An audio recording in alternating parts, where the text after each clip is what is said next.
Good evening. Everybody hear me? Good evening. My name is Chris Taylor. I am the senior pastor here at Plymouth Wesleyan Church, and on behalf of the Marshall County Board of Zoning Appeals, welcome. We're glad you're here. I am not a part of this meeting in any official capacity, but I do have a few announcements that I want to share with you all just for your information. There are other events happening in the church tonight, so if you're here for the meeting, we ask that you just stay within this lobby area space, and in here, there's other meetings taking place elsewhere. If you're going to get up and speak, there are 2 mics for that, and they'll instruct you which mic to use and when. This one here, there's one over there. And if you need to use the restroom, they're right out here in this lobby. There's the men's room's on this side. The women's room is over here on this side. And I'm new to the area. I've only lived in Indiana and Plymouth for just over a year. But I've heard about this. I've heard about this solar stuff. And I know it's a passionate issue. And so I just ask, and I think everyone would agree and appreciate, is as you get up to share your thoughts, your concerns, you do so with respect, and particularly respect for the space that we're gathering in right now. And I think everyone will be grateful for that. Agreed? Agreed. All right. Well, I'm going to start us with a word of prayer. So if you would join me, let's bow our heads, close our eyes, and pray. Lord, we come humbly before you tonight with thanksgiving. We thank you for this day. We thank you for the service of these local officials. God, I thank you for the concern of these invested citizens. And Lord, we thank you for this great part of the country that we get to call home, especially as someone new coming in. Lord, it is a great community to raise a family. I'm grateful to be here. Lord, we ask that your presence would be felt tonight, that your grace would abound, and Lord, we ask that your will would prevail. And God, in light of the purpose of this gathering, what's happening tonight, and in view of Christmas, Lord, your promises from Isaiah 9, they stand out loud and clear. You tell us, for to us a child is born, to us a son is given. It's your Son, our Savior, Jesus Christ. And you tell us that the government will be upon his shoulders. And so, Lord, may this meeting tonight be upon your shoulders. We pray humbly in your name. Amen. Amen.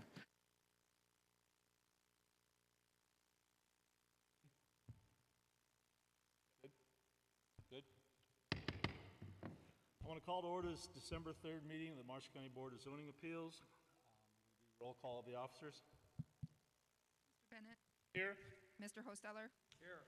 Mr. Kephart. Here. Mr. Miller. Here. Mr. Gustafson. Here. Mr. Allen, alternate.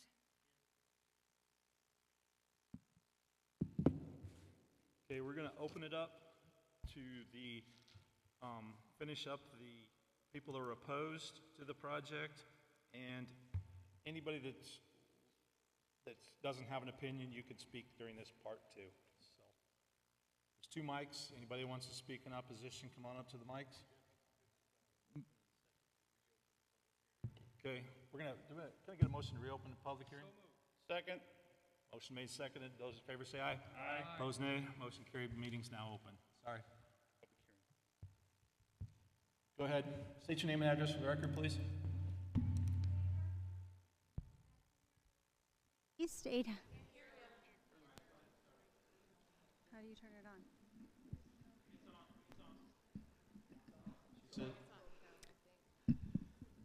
Lynn Studebaker, 7063 East, 800 South, -43 South Whitley, Indiana.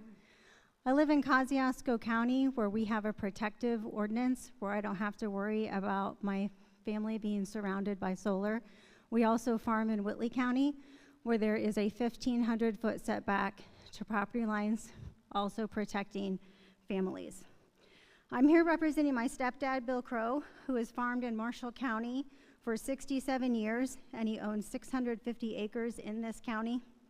He's a 5th-generation farmer. In the 1850s, his ancestors came to Marshall County and cleared this land, some of which he still farms, and others that will surely be covered in solar. And I can imagine those ancestors buried here in Marshall County would be rolling in their graves today if they knew how the land they cleared would be destroyed by solar, never to be safely farmed again. These projects can leak toxic materials and forever chemicals into the soil, rendering it useless for farming. If solar projects continue to gobble up farmland, we are facing a true food shortage in America. And in a few short years, not to mention land leases for decades to investors who can walk away from these projects and leave Marshall County trashed and the farmers stuck with the cleanup if it gets cleaned up at all. Marshall County is a place worth protecting. Please protect this county and its future agricultural heritage today and for our children and grandchildren who are still farming in this county. Thank you. Thank you.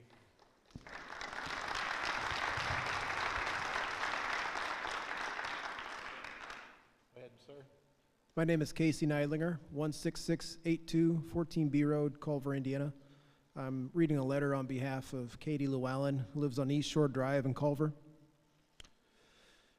When the March 2024 Marshall County analysis of soil under solar panels was sent to a farmer in southeast Indiana who plants 1,050 acres of tillable land, he said, quote, "These are the standard fertility sample maps. I have these done every year to see what nutrient levels are and how much I need to apply for next year," unquote. He explained that these soil fertility tests are dependent on seasonal conditions. Dryness, heat, cold, those can all skew results and only give part of what should be a more comprehensive soil analysis. What about all the compounds in the panels and posts that can seep over time into the soil? Where are those test results? The galvanized posts, which are basically I-beams, likely leach zinc into the soil. That is evident in the higher than normal zinc reading shown in the chart of the county's report. Excessive zinc, by the way, is toxic to humans, animals, and plants. Dr. John Carroll, North Carolina Extension County Director and field crops expert, writes that in addition to zinc, other known toxic metals are found in solar facility components and considered hazardous waste. This is confirmed in the recent October 1, 2024 State of Indiana report about solar panels. The conclusion of the Marshall County soil study even says it does not take into consideration the amount of grading and compaction soil disturbance that would occur at a large utility scale site, an acknowledgement that this study site should not be compared to a utility scale solar project. The Marshall County analysis of effects on soil composition from a solar installation was done on a very small array site at Ancilla and Donaldson and in conjunction with Purdue University Extension. It is important to be aware that this past spring, Purdue Extension accepted $1.9 million of public money from the federal government in order to promote renewable energy in Indiana. The Indiana chapter of the American Planning Association is also identified as a, quote, partner in the collaborative, unquote. These are facts, not attacks. A comprehensive soil impact study commissioned by the nation of Italy has resulted in banning utility-scale solar facilities from all farmland nationwide because of the drastic changes in chemical and biological soil properties after 7 years of ground-mounted photovoltaic panels. You have already been given a copy of that, as well as an article from the Institute for Energy Research titled "Solar Power Depletes Farmlands of Rich Soil." Tamarack Invenergy asserts that the posts to support the racks would be driven down 12 to 15 inches into the ground and that anchors typically would not be used. The word typically is vague. The site plan says at the end of the project's life, the posts would be completely removed using backhoes or similar equipment, removing thousands of posts and other components of the facility, trenching to remove underground cabling, and completely dismantling the project's substation and its foundation pad. All would involve a tremendous amount of disruption to a very wide area of land. In closing, I want to cite the recent testimony of a third-generation farmer, Albert Armand of Decatur County, Indiana.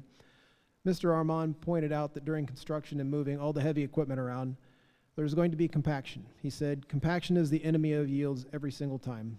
He continued, "2 pipelines that were previously on my property can still be tracked after 80 years. The third one was removed 10 years ago in 2014, and we saw a 10 to 20 bushel yield loss from the disturbance of the soil, even though they moved all the topsoil aside to minimize mixing.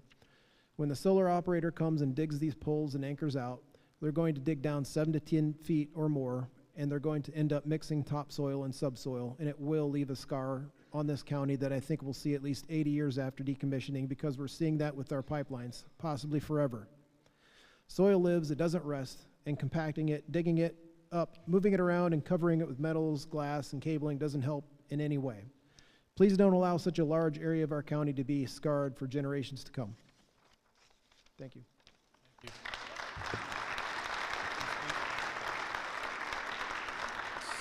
State your name and address for the record, please. Janelle Prochnow-Naylor. Step a little closer. Janelle Prochnow-Naylor, 16541 Robert Court, Plymouth, Indiana, 46563. Ty, you have information that I handed to you earlier. I'm gonna go ahead. It's important to correct a few misconceptions that the solar industry has caused. The type of utility scale solar project at this hearing is not an agriculture use of the land. It has nothing to do with the farming, and the statements that there would be a so-called new kind of energy from solar energy is a direct slap in the face to the farmers of this county. Even though solar is intermittent and very reliable as an energy source, its purpose is to generate electricity just like gas, coal, or a nuclear plant. The project we are talking about tonight is a power plant. Another misconception pushed by solar advocates is the neighboring and nearby properties would not be negatively impacted. It's important to understand that property value is not only appraised value, it's also determined by the desirability for someone living there or a potential buyer of the land. Appraisers who are regularly hired by renewable energy companies to write reports saying that they find no property value impact, these people are biased by the money they make from those companies. These are not studies made independently of the industry. On the other hand, appraiser Mary McClinton Clay did a multi-year study of property impacts from solar energy, which I have given you. Her conclusion was the values of properties adjacent to or within distances up as much as 3 miles of a solar facility are clearly harmed by depending on the distance from the facility. You may hear dismissive remarks by Tamarac's land appraiser about Mary Clay's report. He claims that a peer-reviewed paper from North Carolina State University's Cooperative Extension backs up his conclusion that there is no harm to property value near the grid-scale solar facilities. That document was actually published by the North Carolina Clean Energy Technology Center, not the university's extension. And it's not a scientific peer review report. It's a paper from 2017 made up of input from various sources. This has been confirmed by Mike Carroll of North Carolina State University. I have also given you statements by several Michigan real estate agents who were asked in 2023 to tell their professional experiences concerning land for sale, next to or existing to proposed solar power plant. They noted these properties stay at the market longer than usual or don't sell at all. Also, buyers from properties specify they won't consider a place anywhere near a solar facility. Right here in this county, places near the Tamarack leases are for sale, and 2 of them have recently reduced their prices. A house east of Culver that is surrounded on 2 sides by another solar company's lease is for sale. When asked about leases in the area, the person representing the house failed to acknowledge the solar panels. Now, why would that be? What long-term damage would happen to our property value and future health would be done to Marshall County if this project is approved? What guarantee of property value, quality of life, and marketability do the neighbors and people nearby get? None. All of you on the BZA have a statutory obligation to protect the health, safety, and welfare of our county. That is number 1 of 4 on your decision criteria in our county zoning ordinance. This permit application should be denied, but if not, you can require language in a special use permit, like Fulton County has put in their new solar ordinance. This permit states that a property owner shall have a private nuisance cause of action if the value of the owner's property is within 2 miles of the commercial solar system suffers from a material negative impact from the existence of the solar facility. That would, at minimum, protect our county rather than only for the Tamarack LLC and its leaseholders. In closing, I'll quote North Carolina State University Professor Crop Science Specialist Ron Henninger. So let's get this straight. We pay the taxes, we pay higher utility rates. We change our agriculture communities to accommodate those solar farms. And we don't improve our climate or our environment.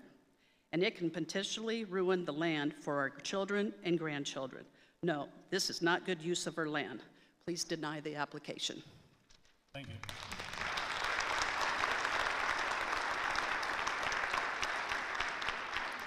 Cindy Go ahead, state your name and address, please. Cindy Casper, 13805 Jar Road, Argus. I would like to address the good neighbor agreements that are most likely being presented to the landowners. These agreements are nothing less than a bribe to keep non-participating neighbors silent. Ask yourself, why are good neighbor agreements necessary? We've heard over the last several years how wonderful industrial solar is. The solar companies keep saying, no losses to property values. Noise during and after construction will not have effect on your health. Electromagnetic fields will not have an effect on your health. No damage to water tables. But these are just a few of the concerns citizens have regarding industrial solar. The appraiser, Mary McClinton Clay, that you received just before me from Janelle, attached to her property values analysis addresses neighbors' agreements. In there, there's a couple of quotes. Solar developers use neighbor agreements to limit opposition to their solar farms. One agreement consists of an offer of $17,000 to adjacent property owners to not oppose their solar farm. Another neighbor agreement offers $5,000 to $50,000 to adjacent property owners, depending on proximity to the solar farms. The Posey Solar Agreement offer is equal to 10% of appraised value for neighbors within 300 feet of the solar field, plus an annual $1,000 payment or $35,000 for the life of the project. Apparently, Posey Solar considers any property within 300 feet of solar farm to be at risk of property value decline. This is an unspoken admission of property value impairment. These agreements are also buying the silence of the adjacent property owners. Some who have signed them now regret signing them. These people are afraid to speak out. The average person cannot fight these big companies. Here's a portion from someone's agreement in a nearby county. The parties shall keep and maintain all information pertaining to the financial terms of this agreement in the strictest of confidence, on condition that the owner has upheld its obligation, gets a $10,000 payment within 30 days of the commencement of construction. Terms shall commence upon the effective date and continue throughout the life of the project. Parties shall refrain from publishing, sharing, posting, or disseminating any oral or written statement, images, or depictions about one another, the solar project property, or any of the directors. These solar companies have been buying the silence of neighbors for years. Do you know how many good neighbor agreements have been signed here in Marshall County? Are there public officials who have good neighbor agreements in Marshall County? Once these solar companies have been given a green light by the local government has thus handed over all ability for a landowner to fight against injustices that arise with these solar power plants. Is this board willing to take the risk of surrendering Marshall County to industrial solar power companies, even though the majority of Marshall County is against industrial solar power? Thank you.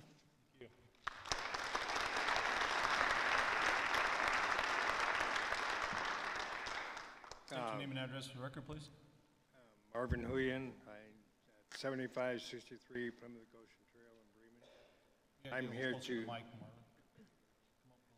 I'm here to represent the Marshall County Farm Bureau as a board member, and As Marshall County Farm Bureau stand on this, we want to propose a 2-year moratorium on this in order for the county governments and the zoning board yourself, give yourself time to sort out all the pros and cons of this or of these ordinances and to protect all the property rights of all the people involved. As an example of the power plants and everything going in New Carlisle, we see that the original owner of the property ends up selling it to another person, that gets sold to another person. All of a sudden, the power companies have latched onto this, like I'm going to use just NIPSCO as an example, or any other power company. They can go ahead and get a hold of all the property really cheap, and then they can acquire all the property around them through eminent domain, which null and voids all the contracts that anybody ever signed. And these people can not get anything from it. So that is some education information that you really need to look into, and I don't think you have time right now, as that's why the Farm Bureau is asking for you to take a 2-year moratorium to really sort this out, because it is such a drastic change to our communities. Thank you.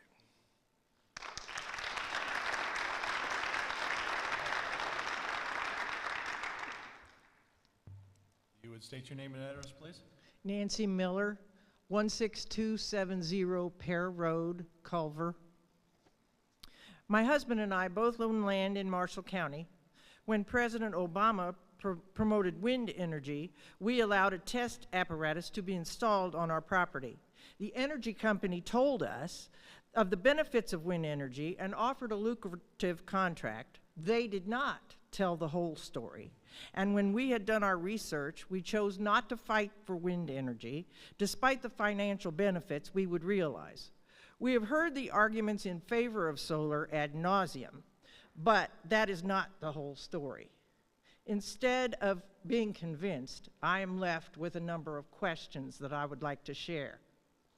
Number one, I've heard that 0.7% of the land in Marshall County is affected. If that is acceptable, what is unacceptable? If you set this precedent, you cannot go back if a larger parcel comes up and say, oh no, we're not going to do that one. Once the precedent is set, it's there. And so even though this is a small, little, tiny piece of Marshall County, it matters. In 75 years, land use for agriculture has decreased by 15%, from 59% to 44%, and still American farmers feed the world. If we use the land for other purposes, how can farmers continue to meet demand? Invenergy is ready to use farmland to hold solar panels, which to me is an inappropriate use of our most precious resource. Don't take away the farmer's land for something that the majority doesn't want. Much of the power, how much of the power generated will stay in Marshall County? The representative from the company stated that the reason this is an attractive location is because we have power lines to carry the power away, to carry it away. Will it stay here and benefit Marshall County? According to what he said, not very much. That's another one of my questions. I spoke to one of the lessors who told me that Invenergy will remove the panels when they are decommissioned. So if that happens, what does Invenergy do with them? Where do they go? They still remain toxic. Wherever they land, they are a problem.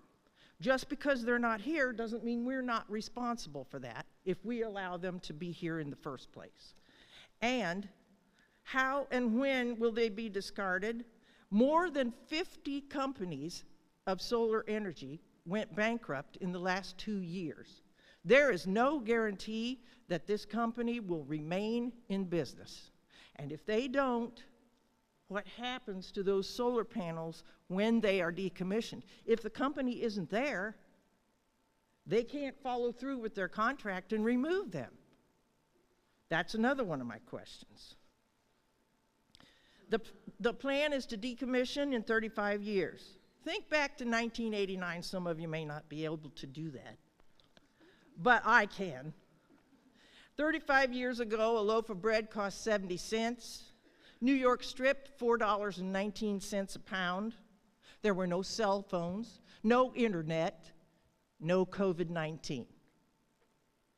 We cannot possibly know what's coming. And to say we are committed to this for 35 years when the very components we're talking about are dangerous is irresponsible. Who pays for this, by the way, if the government funding dries up? The president-elect has already said he will not support this. So are the taxpayers of Marshall County responsible for the decommissioning and the removal of these panels? Why is that fair to saddle your children, your grandchildren with that expense? Now I'd like to address what I think are the most important points, and that's about safety. It's true that solar panel fires can be extinguished with water. It's also true that the firemen who do that require extensive and ongoing training. Are we prepared to finance that? Will we have a fire crew that's on call 24/7, 365 in case there's a solar fire? Because you can't tell when they're coming. And we need to be sure that those people are trained and ready to go. Time. And one more thing. There's a lot to learn if you research about fire with these. And the last thing is, are children playing near these fields safe? We don't know. If you research it, there's nothing to say it's right, it's safe. Would you put your children and grandchildren next to one of those for an afternoon of outdoor play? That's a good question. On the county website, it says that the first responsibility of the BZA is to secure adequate light, air, and convenience of access, safety from fire, floods, and other dangers for all residents, and not to obtain financial security for a few. Can you guarantee that the county can meet this requirement? With so many questions unanswered, you can't. Thank you for not approving this.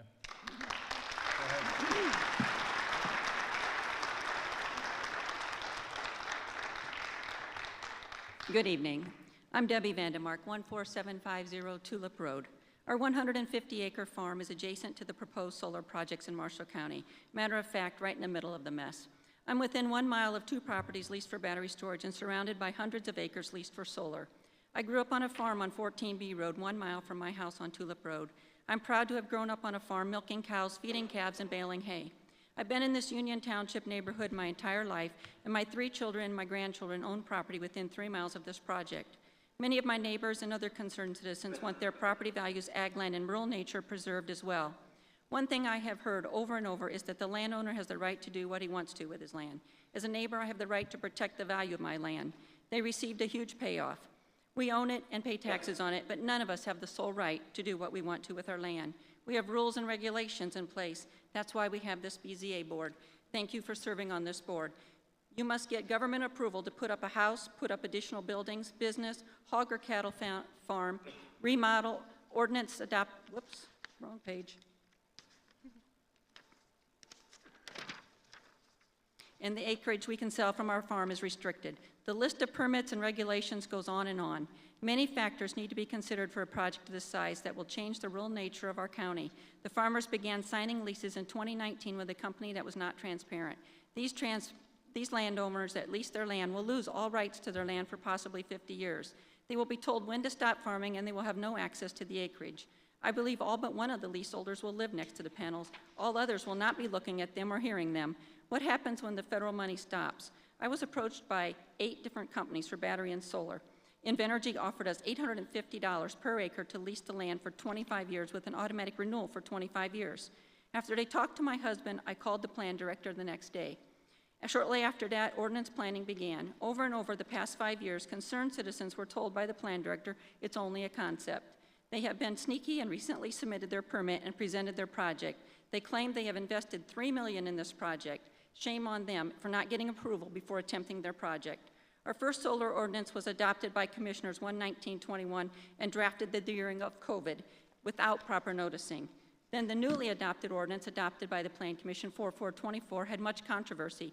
The Plan Commission approved it, sending it to the commissioners for approval. The commissioners would not approve it, so after 90 days, it was implemented per statute. Several concerned citizens of Marshall County attended both commissioner meetings and Plan Commission meetings, bringing up multiple concerns, including setbacks, property values, the apparent violation of the comprehensive plan, and much more. However, the ordinance was adopted with a possible commissioner conflict, bias between Plan Commission and commissioners, and a solar company trying to influence the outcome. Matter of fact, the Plan Commissioner was asked by a commissioner to meet with Invenergy to put something together. The same commissioner organized to begin serving on the Plan Commission in January of 23. He signed a battery storage lease in 21, which has been amended twice, and didn't file the conflict until September of 23, after it was addressed publicly. A couple more concerns include the 21 ordinance required BZA approval of the decommissioning agreement, then it was amended to commissioner approval, not the BZA. The same commissioner who uses Barnes & Thornburg as his personal attorney suggested for them to review the decommissioning agreement. This begs the question of another conflict within the process. Barnes & Thornburg inserted and presented to the commissioners an economic agreement, which was not required in the ordinance. The list goes on and on.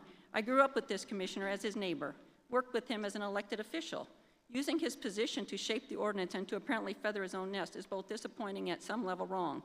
Criminal conflict or civil conflict, unethical or biased is the question. The ordinance that was adopted is flawed. There also was at least one Plan Commissioner that should have recused himself during this process due to working for renewable energy companies. I think the application should be denied. The advertised application presented in November did not ask for a variance to make changes without additional approval. Therefore, I think the application should be denied. Lastly, our ordinance does not follow our 125-page comprehensive plan, and this is another reason that you should reject the rezoning of the land. Page 2, under vision statement, we will plan growth in order to protect the county's rural nature, which is comprised of a healthy agricultural base, open spaces, forest lands, and wetlands. We will protect the citizens and natural resources of the county from misuse and contamination. And page 65, generally, a future land use plan is intended to directly accomplish the following land use goals: farmland preservation, provide protection for rural agricultural areas to allow farming activities to continue, environmental conservation, ensure that Marshall County's environmental systems and features are adequately protected, development and growth, guide new growth to appropriate areas, focusing on matching development with infrastructure capacities and avoiding environmental hazards. If we don't pass our land to our family or sell it to future farmers, how will agriculture continue? This will be just the beginning of other projects. Invenergy, along with Wahoo, Leeward, Res North America, have recorded leases in our county recorder's office, along with at least 2 properties for battery storage. Industrial solar requires a special use permit. It is not an automatically permitted use of ag land, which, according to the comprehensive plan, must be preserved. The comprehensive plan must be a factor in planning. Our plan director, who has spent hours on these ordinances and meetings, recommended a denial. Therefore, I think the application should be denied. Let's get this right for Marshall County. Thank you very much.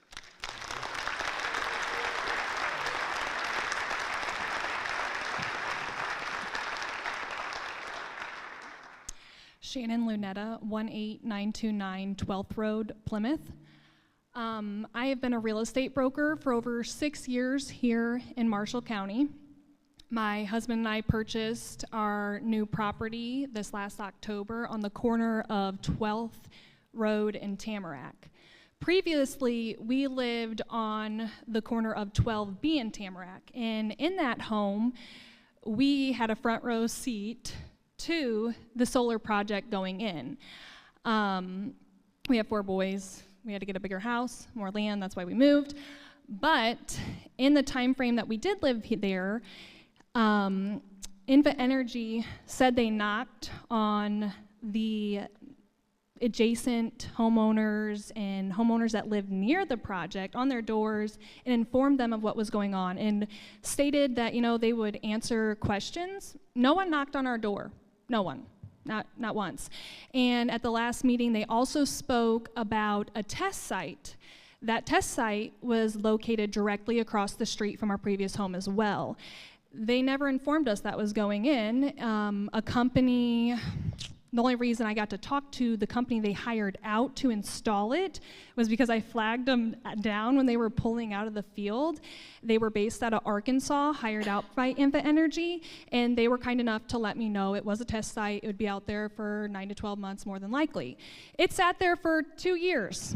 It literally grew weeds everywhere. It was 1.5 acres, I would say. And they had a chain link fence around the panel tester with then poles in a circle around that with yellow rope tied around it. Weeds grew everywhere. In the 2 years, they bush hogged it once. And because we got to look at this constantly, looking at it, nothing grew underneath that solar test site. It was straight sand. Not even the weeds grew underneath that.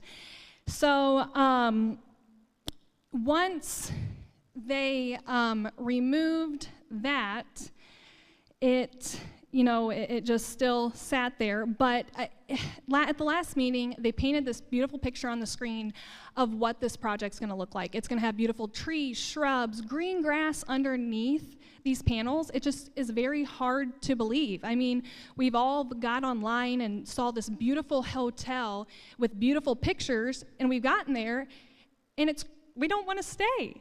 It's like they're enticing us in to be okay with it. When in firsthand, I saw it all firsthand, it was not taken care of, and it was just 1.5 acres. I can't imagine what they're going to do with a huge, huge project and thousands of acres. Now, getting into real estate, being a real estate broker for the last 6 years, like I've said, it's not rocket science. If somebody lists their home next to this project, half the buyers that see it, they might look online on Zillow and say, wow, this is a beautiful home, and then they notice, or their agent tells them it's located next to a solar field. It's going to eliminate half of those buyers from going out to that property. And then let's say the people that do walk through the door, they're going to have to then step out on the porch or drive down the road to see, their neighbors or the scenery. They're going to have to see the solar panels, and then that's going to cut out a whole nother majority of buyers. So these poor sellers then, next to this project, are located with a tiny little handful of buyers with fewer offers, and we all know fewer offers means your house goes down in value. So, with that being said, they also state how it will lower our taxes, but I've seen no studies on how this is effective in the surrounding counties, and the only reason our taxes probably would be lowered is because our property values are going down once again. And we should ask why in the surrounding counties they're already having this issue and filing abatements. And talking with local other farmers that do not have a field in this project, they have already been approached by other companies that are not Infa Energy to have their field put into a project, which is sad. It's not just going to be this company in these fields. It is going to consume Marshall County, because if you give somebody an inch, they will take a mile. We all know that. And I mean, we love Marshall County. We love what it is, our festivals, our lakes, our wildlife, our farm ground. We truly love it. And I have 4 boys, 8 and under. I love being involved in this county. I am a precinct committeeman of West Township. I want to keep it true to what it is and not just a pit stop for solar farms to just set up shop. And I sure hope you guys can make a good vote, because I've seen it firsthand on what a silly 1.5 acres can look like. Thank you. Hold on.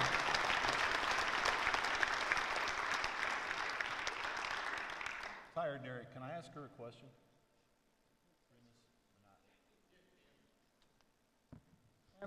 You said you're an attorney, or you're a realtor, right? Yes.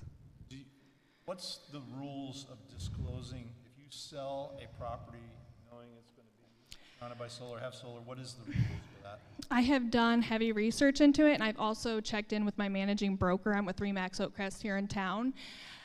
Technically, sellers do not have to disclose that there is a field going in. Now, when I sold my home this last October, I did inform the buyers. They were okay with it, but technically you don't have to inform of the field. But if it's already in place, it's already there. Okay, thank you. Mm-hmm. Go ahead, ma'am. Yes. Please state your name and address, please. Yes, Gail Lambert, 3343 North, 700 West, Winnemac, Indiana. I'm not here on my behalf. I'm here to speak for Randy Hoeing, a retired firefighter from Decatur County. He's not here tonight, but he would like to share some of the thoughts that he shared at the BZA meeting held in Decatur County on November 6th, 2024. Number one in the findings of fact criteria that you must consider is general welfare. It says the proposal will not be injurious to the public health, safety, morals, and general welfare of the community. And this is some of Randy's information. So 1 month ago, a retired 32-year firefighter in Decatur County, Indiana, who spent 24 years as the assistant fire chief, testified at a public hearing. He explained several concerns about fires at solar facilities, the causes of which can include weather, faulty equipment such as inverters, or fire spreading from an area outside of the facility. He noted that the miles of fencing and solar panels would limit routes to escape a fast-moving grass or brush fire, risking entrapment of firefighters. He warned that live electrical current makes it difficult and life-threatening for firefighters and first responders to safely extinguish a fire within a solar project. In addition, toxic fumes that are harmful to both humans and animals are possible. Where a ground fire is concerned, the normal tactic of trucks spraying water just ahead of the burn line can't be used due to a solar project's fencing. This can lead to a fire spreading and burning everything above and below the solar panels, including cables that connect the panels. All of this threatens neighboring properties, including crops, livestock, and buildings. Just over a month ago in New York State, there was a fire at a 38-acre, 17,000 panel solar installation caused by a brush fire. 15 fire departments and 80 firefighters were needed to respond to that blaze. Again, that solar facility was only 38 acres, not hundreds as the Tamarack would be. A 2022 report in Insurance Business Magazine notes that research into the issue has given rise to suspicions that fires at solar farms have been underreported. Approval of this project would not protect the general welfare of Marshall County. Thank you. Thank you. I do have a copy of what I just read if you would like that. If you want to hand it right here.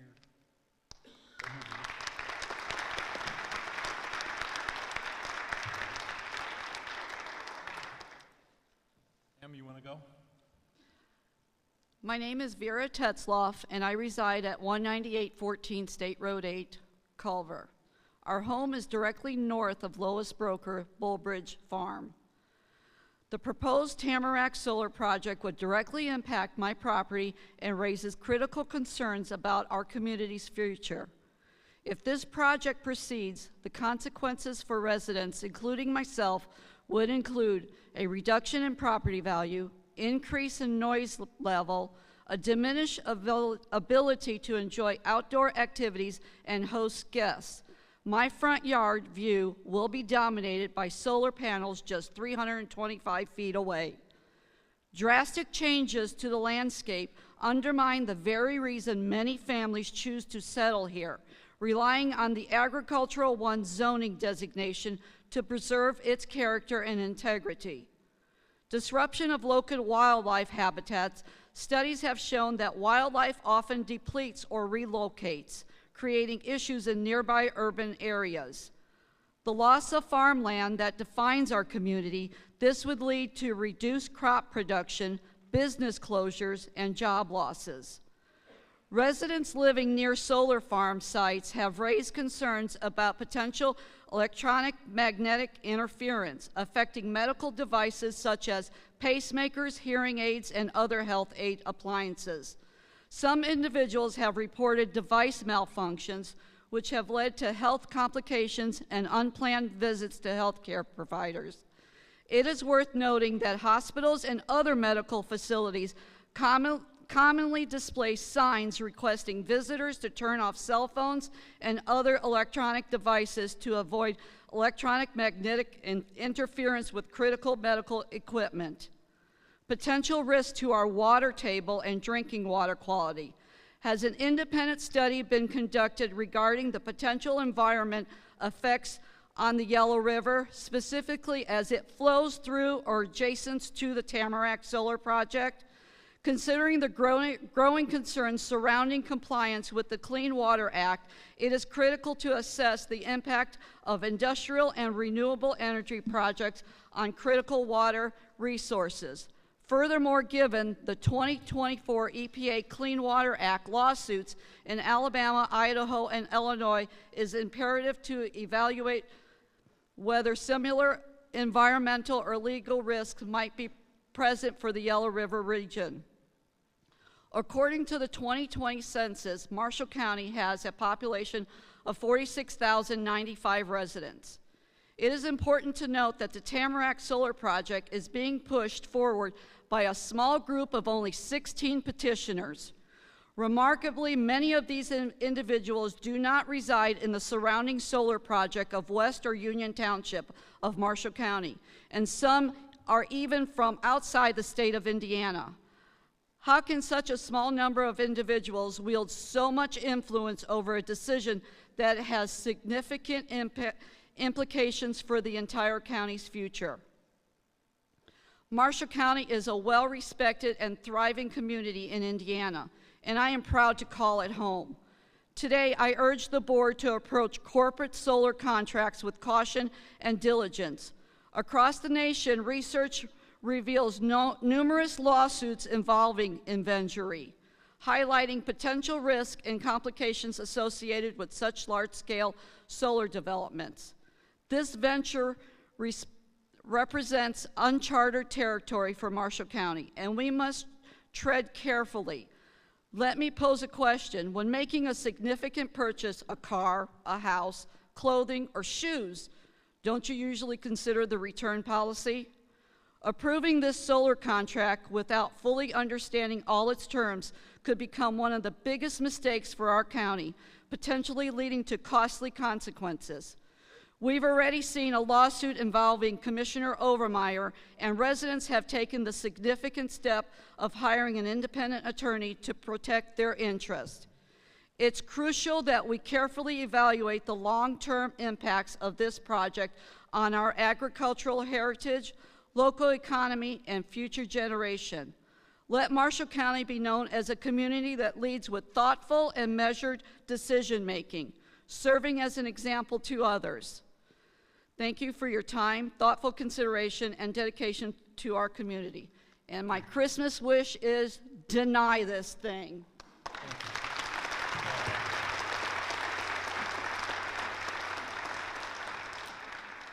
Good evening. My name is Connie Ehrlich.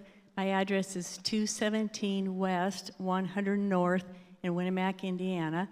And I'm here on behalf of Joan Knoll from Whitley County. Her address is 8099 South, 200 East in Columbia City, Indiana. Joan could not be here with us tonight, but she wanted to present this to you. The Indiana General Assembly passed a Senate Enrolled Act 33 in 2023, directing the Indiana Department of Environmental Management, or IDEM, to study the decommissioning and disposal of solar panels and wind power equipment, and to answer several questions. What happens to wind and solar powered devices at the end of their life? What options does Indiana have? How do we need to prepare for these emerging issues? This report is IDEM's answer. In short, we're screwed and we need help. The amount of solar waste is set to explode by 2050. The U.S. is projected to dispose of 8 to 11 million tons of solar panels by year 2050. The least expensive option is to landfill the waste. Currently, it costs less than $1.50 per panel in the landfill, while recycling starts at around $28 per panel. Landfilling has its challenges, as many solar panels contain materials that's considered toxic and hazardous. Discarded panels are considered solid waste, and some are classified as hazardous waste. Regulations are at the federal, state, and local levels. The EPA recommends against landfilling. For recycling, the deconstructing an entire solar panel system into its basic components is not as straightforward as one might expect and can be extremely energy intensive. Components such as copper and silver that are more valuable are difficult to extract. Thermal and chemical treatment methods are time-consuming and potentially hazardous. There is no known solar recycling enterprise that can operate at this size scale. An ordinance requiring 95% of solar panel materials to be recyclable is just a feel-good requirement because there's no way to feasibly do that. I would like to suggest that your county's technical review committee should study IDEM's report and figure out an exit plan before allowing thousands of panels to be installed in your county. Please vote no and reject Tamarac's solar application. Thank you very much. Okay, thank you.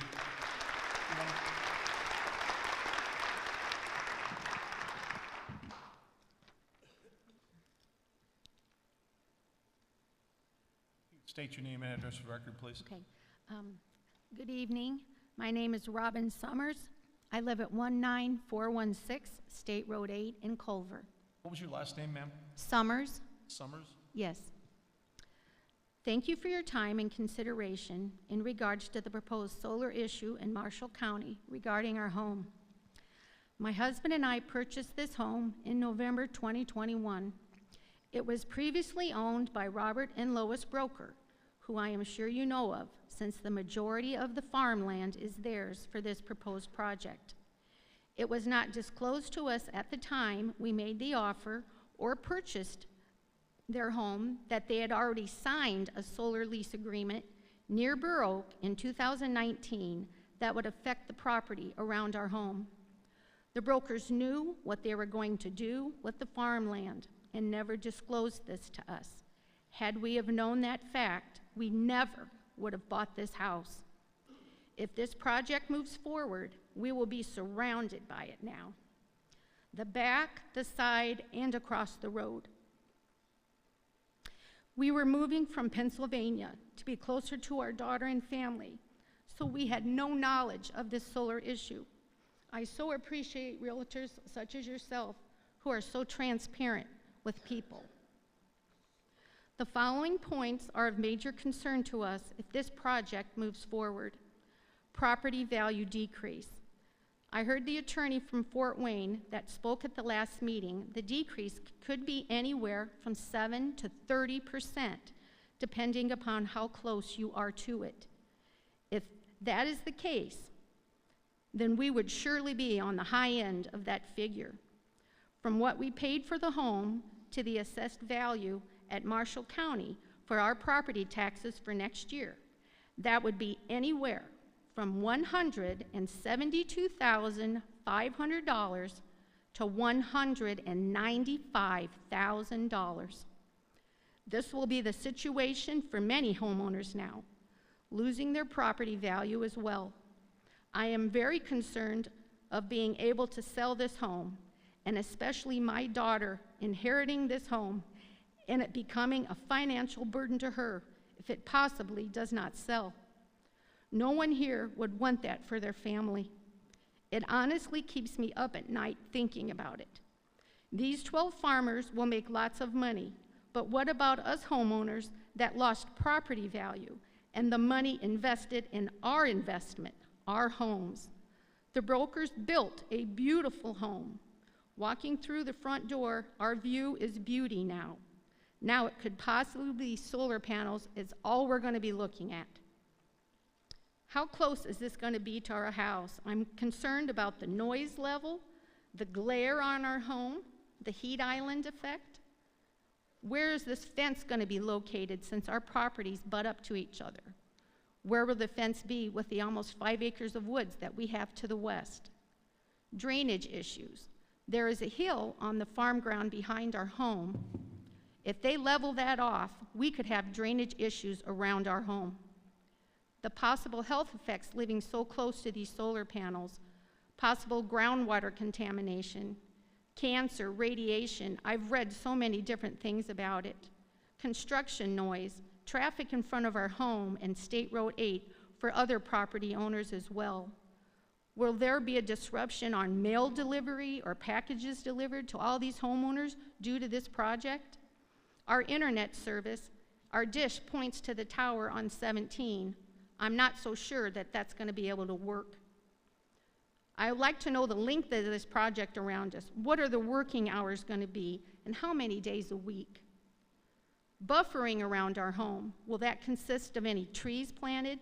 Will the fence have a screen barrier on it to try and hide the solar panels from view from our home and across the road? Will there be regular maintenance, such as mowing, weed control in the fenced-in area along the road and around our property line from Invenergy? Every site I drive to, the solar fields are not taken care of and the plants are dying. Who is really going to benefit from this electricity? Marshall County, or is it going to be outsourced? Is Invenergy going to be responsible for fire damage or any other damage during inclement weather if it damages our home, since we are so close to it by no choice of our own? In researching Invenergy, I uncovered numerous lawsuits against this company, with many ongoing currently, a major concern for us and the entire Plymouth Marshall County residents.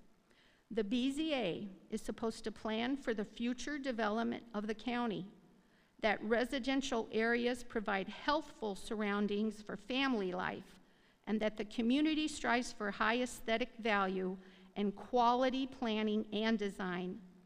I hope you consider this in your decision making, as this affects Marshall County forever, forever changing the landscape of our county and the prime agricultural land Marshall County represents.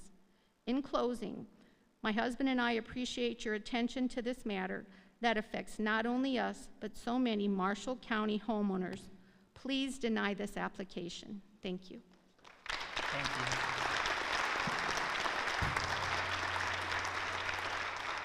Good evening, ladies and gentlemen. My name is Sandy Thomas. I live at 15473 Thorn Road in Culver. I appreciate the board's ongoing consideration of this very important community issue. Ma'am, can you repeat your address? 15473 Thorn Road. At the last BZA meeting, you heard about the negative impact on property values that this commercial utility would cause, the loss of jobs in the county, if approved, and the inconsistency of the project with the county's comprehensive plan. You also heard that Tamarack Solar is following the wrong procedure, asking for variances as conditions of approval of special exception. That would turn zoning law on its head. A variance is a completely different concept with different standards.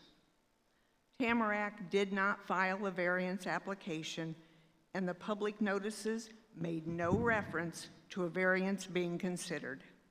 Any deviation from the development, any deviation from the development standards and requirements of the zoning ordinance would likely invite a lawsuit.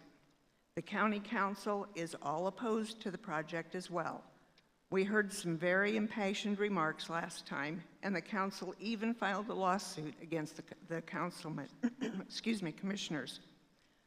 That lawsuit remains pending and involves claims of conflict of a commissioner who also claims that the commissioners overstepped their bounds and improperly exercised authority solely belonging to the council. The lawsuit seeks to set aside the decommissioning agreement and the economic development agreement. As you know, the approved decommissioning agreement is required for a special exception, and that very well may not exist. We also heard last time that the economic development agreement specifically allows Tamarack to sell the project to a utility and the dangers that result from that. Finally, I hope that the BZA truly appreciates that the Marshall County community has spoken against this project. We spoke at the hearing last month, people have spoke tonight, spoke through elected officials and the pending lawsuit, and the community spoke with their votes this last November. This is not a project Marshall County wants to see.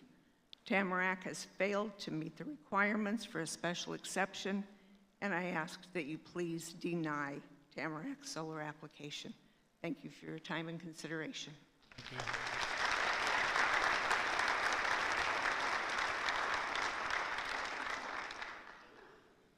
Michelle Jensen, 9916 Pine Road, Plymouth. These solar panels work by collecting the DC, which is the direct current electricity, and they use a solar-powered inverter to convert the direct current into the AC, which is the alternating current electricity, so it's usable. This conversion generates a high amount of EMF and EMI, which is the electromagnetic frequencies and electromagnetic interference.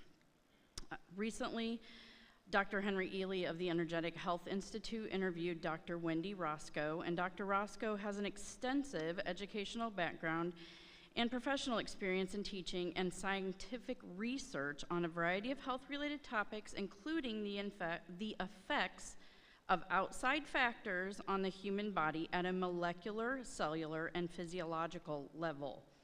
Not only her research, but also other extensive studies have shown that prolonged exposure to EMFs and EMIs, especially at a high volume, causes serious harm to the human body on a cellular level.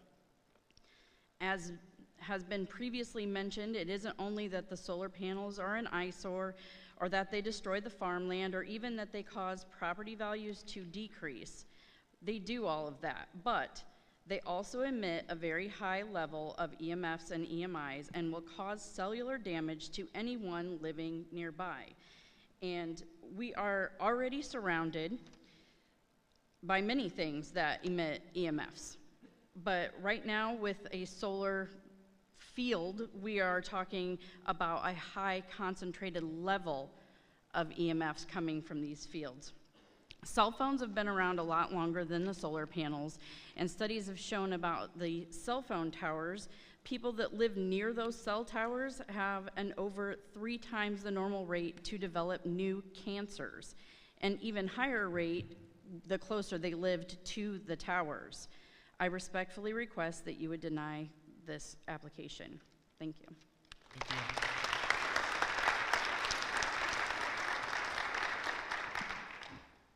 My name is Colleen Stevenson. I'm not speaking for myself. I'm speaking for Ray Trump of Argus, Indiana. My address, though, is 8925 State Road 10, Argus. He submitted this letter on the subject of EMF, electronic magnetic frequency. This sounds a lot like what she was just talking about. It says research on EMF is typically one-sided. Most of the research that is pro-solar is funded by the government and the solar industries. All other research is called pseudoscience. Regardless of the scientific proof and credentials, it is up to you to do your due diligence and to be thorough. The hard part is knowing the pros and cons of both sides of the research. Just remember, DDT was once regarded as safe, and approximately 1,400 drugs that are recalled each year were once considered safe. As with solar equipment that converts the DC to AC, the manufacturers tell you it is safe and nothing to see here while trying to cancel all other research saying otherwise. This was from Ray Trump, but as I was listening to her speak of this, it dawned on me, if we do have illnesses, and this is kind of a question for you guys, maybe you could answer, what if in a year or two we are seeing an upcharge on cancer in the area or some other thing? Who's responsible for that? Would that be back on the county for approving this? Would that be, are we gonna go after the solar panel company with other lawsuits and they're out of business now? I guess that's gonna be on your conscience if you do approve this, because we will probably have somebody who is either gonna have depreciation on property or they're going to have illnesses from the EMFs.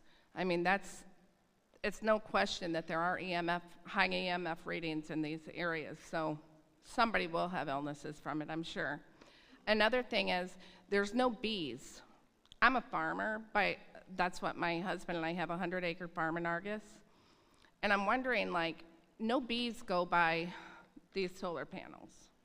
Everybody who farms, and I laugh at these farmers for calling these solar farms because there's nothing farming about it. Everybody knows we need bees. Bees are what pollinate our crops. Without bees, we don't have crops. That's why you don't have anything growing underneath these panels all year long, because there's no bees. So just keep that in mind as they say that the ground's gonna be fine in 7 years when they take these things down, if they ever do, that they won't be fine because there is nothing growing there. It's killing the ground. Thanks. Thank you. Go ahead, sir. State your name and address, please. My name is Dave Schulz. My wife and I are here. Address is 29401 County Road 28, Elkhart, Indiana. In May, we brought some property here, hoping to build our retirement home. And October, we found out about the Tamarack, solar farm, quote farm, that's going up. And it's gonna, in our letter, this is the second letter I got, it said it'll be within 300 feet or 2 parcels of our property. 300 feet. It's a football field. In the last meeting, it said at 500 feet, you can lose 60% of your value. My wife and I are underwater now, just from this, if it goes up.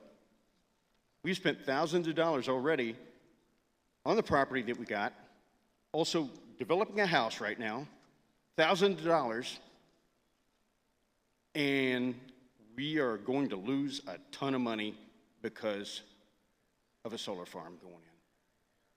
I want to know who's going to reimburse my wife and I for the losses that we have in our property. I want to know. I mean, they're getting reimbursed for the, for leasing out their land. Who's going to reimburse my wife and I for the losses that we have? What's the address of your property? Pardon? What's the address of your property that you bought? Where's it at? It's on west. It's on Kennerland Road, on West Kennerland Road West, just north of 8. Okay, and it doesn't have an address yet. We don't have a house there yet, but we're building a house there. But the way the realtor said, we're going to lose a lot of value on our property. We don't know. We're out thousands of dollars already. I'm not made of money. I'm not getting reimbursed for anything. So I hope you guys vote no on this, because other words, we thought Marshall County would be a nice place to go, to live. But I don't know. If it gets approved, I don't know. who's going to reimburse us? There's a lot of people in the same predicament.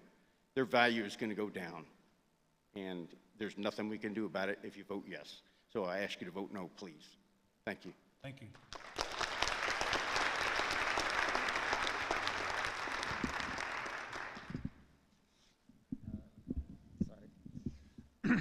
Hello, my name is Kevin Strong. I live at 18914 12th Road on the corner of 12th and Tamarack.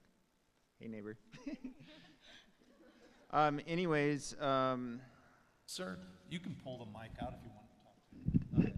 Yeah, that'll work a lot better. This is kind of like I'm not as prepared as everyone else here today because I didn't even read my mail until just recently. But basically, I'm against the solar panels also. I moved to my property. I have 20 acres, and I'm just north of this whole project. The reason I moved to Marshall County is because I just wanted to live somewhere rural, somewhere beautiful, farmland, whatnot.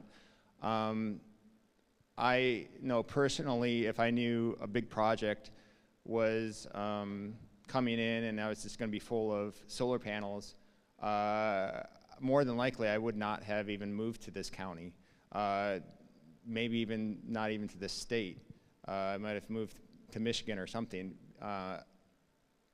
Because I find value in, the farmland and corn and whatever. And I know that sounds weird, but just, for example, when I go down to Indianapolis, I think it's Plainfield. I mean, there's these huge solar farms, and you drive by it, and you're like, oh my gosh, that's just so disgusting, That being said, eyesore. With that, like everyone said, loss of land of value, because, I mean, if I wouldn't want to move here, then obviously other people wouldn't either. I didn't realize that there was so much negative environmental things about the soil, the water, electromagnetic fields. I know personally when I was looking for a house, it's taken me about 4 years to find where I'm currently living off of 12th Road. I personally did not, one of my problems was finding a house is I didn't want to live next to the big power lines. And because of all those health concerns, I didn't realize that solar panels did that. So knowing that, that's a very negative thing to me too. Also, I know this is probably on the last of a lot of people's lists because, money is power and everyone's worried about money. But for me, I'm very much about nature and wildlife and habitat.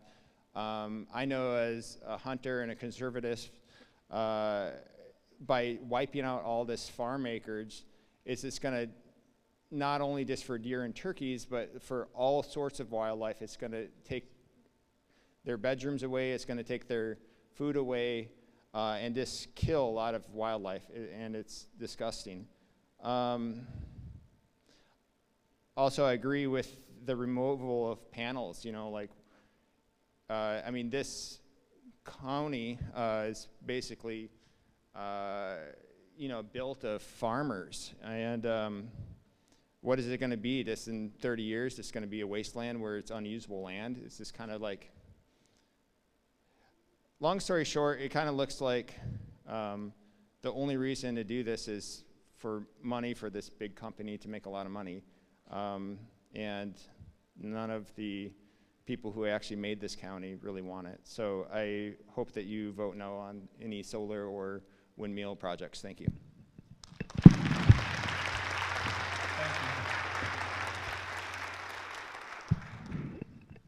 He's a little taller than I am.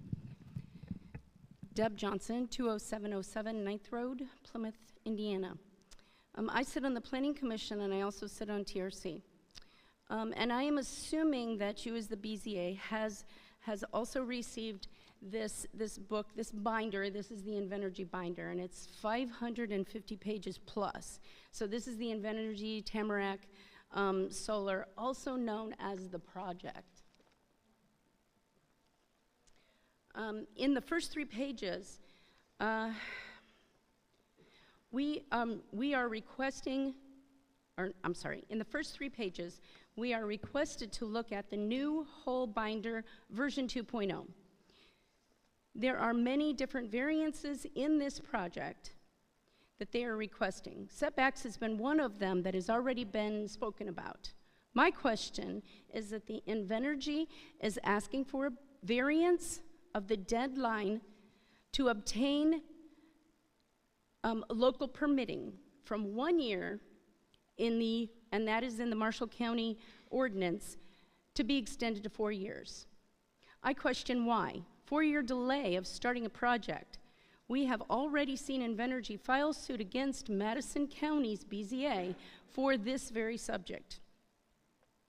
The case was won by Madison County, yet Invenergy went to file an appeal with the Indiana Court of Appeal, which Invenergy lost.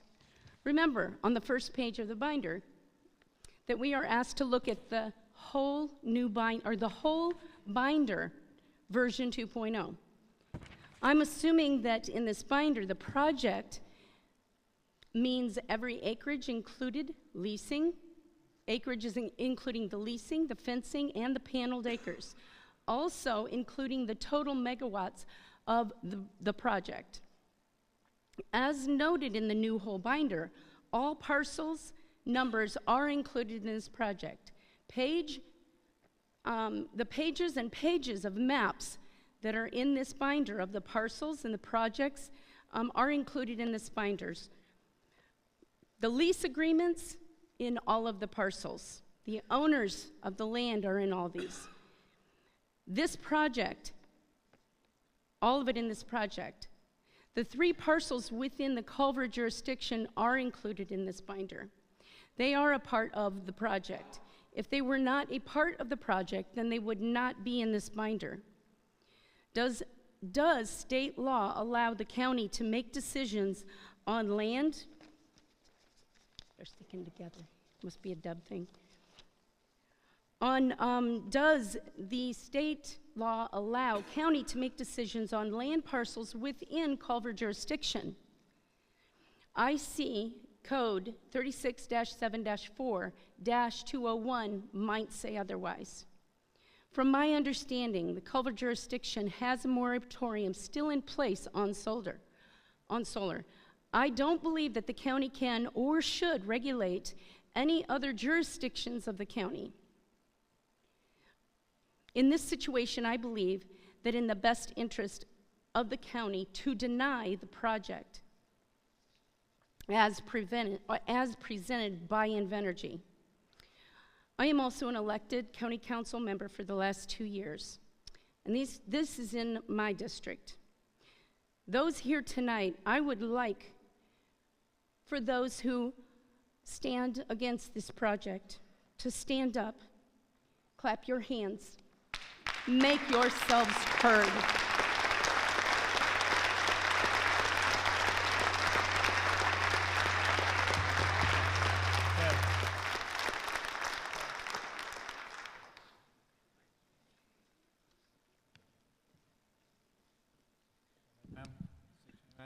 Please. I'm Pam Kraft. I live on 18700 12th Road, Plymouth, Indiana. And I'm a school teacher at Culver. So when you start pulling out the money to give to me, you know, from all your solar panels, it doesn't work. So that, you know, we know better than that. We've been promised blood money like that before, and it never works. So that was the first thing I wanted to say to the solar company. The second thing was I'm very ashamed to have to say that my neighbors were sneaky about letting us know about anything. I've been told that this was all about, so Kevin, where's my new neighbor, Kevin? Where'd you sit? Did you leave, Kevin? Oh, okay. He's my new neighbor, and he shouldn't feel bad because he didn't get the paperwork till late. I mean, we got our first piece of paperwork right before the last meeting. Okay, I don't care if it was on social media or not. I work a job with students and I'm busy all the time. I don't have time to flip through my social media all the time and see what's going on and everything. Yes, that's my duty as a civilian, but I don't have that kind of time because I'm using my other time with children. My biggest thing is that, and Shannon's my new neighbor as well, she will attest, as Kevin will, we have a lot of wooded forest along our whole road. We are almost 3 miles of just straight wooded area on both sides of our road. If that catches on fire, you're not just going to be dealing with that solar farm. You're going to be dealing with thousands and thousands of acres of woods. And I heard that the fire department is supposed to get money from the solar company, just like the schools. That's kind of ironic to me. We're getting solar panels so we can get a new fire department. And my friend in Florida just told me 3 solar panel fires have happened in the past 3 months. And the problem is that when they get into the solar panel gates, they're gates within gates, or they're pods within pods, and they can't get in. And so if they're trying to get into a locked fence, they get in that fence, they run into another locked fence, and it just keeps burning. And it's not safe. I think somebody else said something about the hazards of the firemen doing that. Also, the last thing I wanted to say was that piggybacking on the people moving in, or the people working, Plymouth is struggling the way it is. We're bringing in restaurants, we're bringing in Culvers. We chose this is what we're going to be trying to bring in. This is running people out. These people are your workers. These people are your taxpayers. And this is what you chose to bring in as an industry? I think there could be something better than this. Thank you. Albert and Diane LeBron. Go ahead. Albert and Diane LeBron, 14474 West County Line Road. I submitted a 6-page letter to Todd. Todd has the letter, and I am going to go through some of the highlights, not through the whole thing, because it's me rambling on, part of it.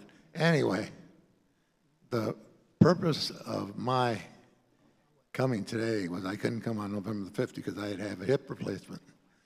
And I moved out of Gary, Hammond, Indiana to get away from the crime, the pollution, the fighting, literally, fist fights, gun battles in the front yard. Out here to Culver, Indiana for the last 31 years to get some peace and solitude. I've lived there. I've driven a semi for 47 years since the age of 16. I'll be 66 next month. I've paid my dues. My house was paid for long before I met my wife of 25 years. When I had my girlfriend of 11 years. I've lived there 31 years, and from what I understand, these batteries are going to be buried underground. They're the size of semi-trailers. Anything man-made has been known to leak. They rust, they corrode, anything man-made. Fallible, totally damaging. They leak underground. That's going to get into the water table, that's going to get into pollution, farmland, people's property. I didn't come here, live here 31 years to turn around and have to deal with this. It's bad enough out in the city. I shouldn't have to fight Tamarack. I've lived here longer than Tamarack has. Tamarack is a new kid on the block, and all they're interested in is personal gain, just like solar people, windmills, and from driving semi, anybody, NIPSCO, any generating people whatsoever. I got a couple samples here. The people did it for personal gain. International, Wolverine, Power Co-op, starting nuclear reaction plants after shutting them down. Why would you reopen them after shutting them down? Evidently, it didn't suffice the first time. You're going to reopen them and just turn around and for personal gain? That's the purpose of Tamarack. They're not here for the people. They're here for personal gain, income, no different than REMC, any other power source company. And we shouldn't have to live with that. We should not have to have it jammed down our throat. We've paid our taxes, we've paid our dues, we lived here in solitude and peace, and we should be entitled to that privilege. We have a solar panel put over here by the schoolhouse in Washington, by Dairy Queen. Where's the solar batteries on that? Right next to the school. What happens when they start corroding, rusting, and leaking? Are they going to worry about the kids, the hazmat, the radioactivity, the health issues, the cancer, whatever else along comes with it? I think not. Todd had my 6-page letter, and if you wish to read it, once again, Albert LeBron, 14474 West County Line Road, Culver, Indiana. Thank you. One more thing, too. I got to look at my book here. This is supposed to be a proposal. According to the dictionary, Collins Dictionary, a proposal or plan is often a written one. It's not a, we're going to come in and move in and take over situation. We, the people, should have a little say-so in the matter. We should be able to defend our rights, our honors, our Constitution. Our forefathers are rolling over in their grave right now. Thank you.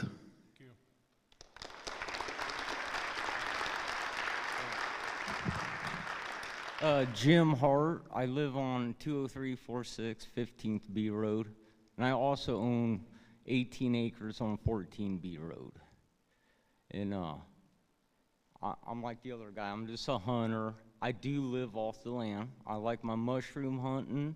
I have a wild turkey every year. We eat deer. What's going to happen to my land now? How the deer are going to get to my land? Are they going to jump over a 10-foot fence? Or am I going to have to fucking bring them in and fence up my property just to have wildlife so me and my children can still hunt 50 years from now? That's all I got to say. Okay, thank you.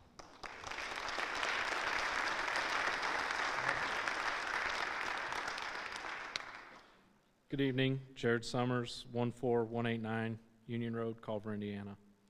I want to start by saying I don't really care to tell others what to do on their property, but when it affects my property and 7 to 30% of its value, it becomes a larger issue. We purchased our property 6 years ago with the intention of raising our children in the middle of a rural setting. If this project is approved, our property will be surrounded by solar panels. My children will not get to enjoy the same trip I took while driving to school, looking out into corn, beans, wheat, hay fields, and seeing wildlife. It'll be nothing but solar fields. We didn't intend to see industrial fields with fences all the way around them. The only people that stand to gain anything from this are the property owners themselves, all while the local residents around them lose. From speculation, none of the electricity produced by these fields will benefit anyone within Marshall County. It will more than likely go to larger cities and other states.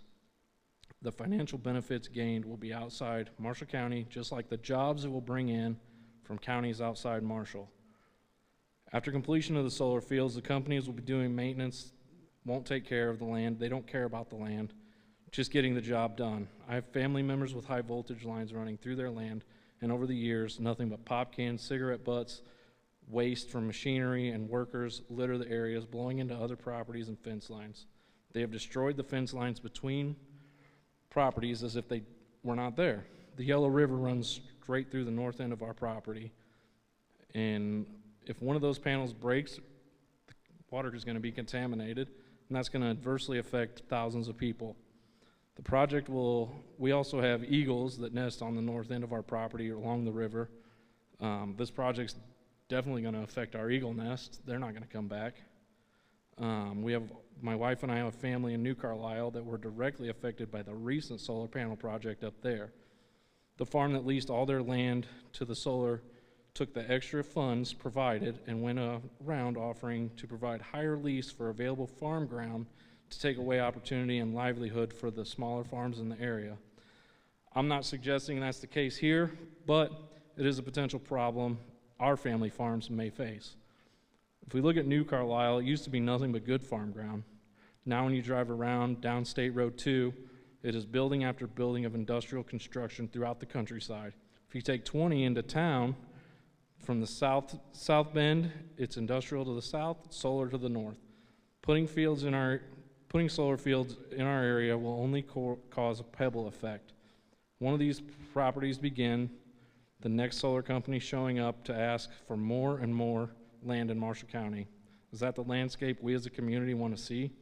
It most certainly wasn't what I signed up for. Thanks for your time. Deny it. Thank you.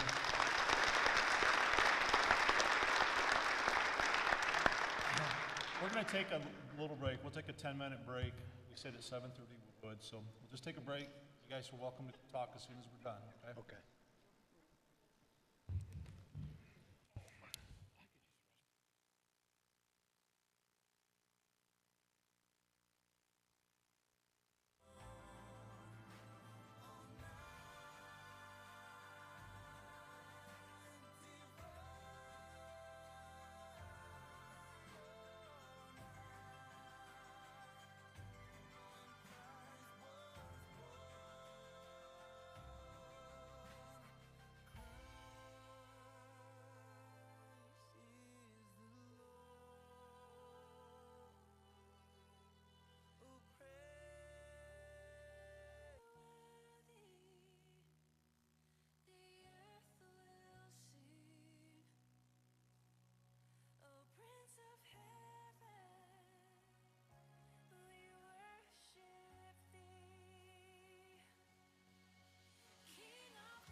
Good evening. If we could begin getting back in our chairs, please.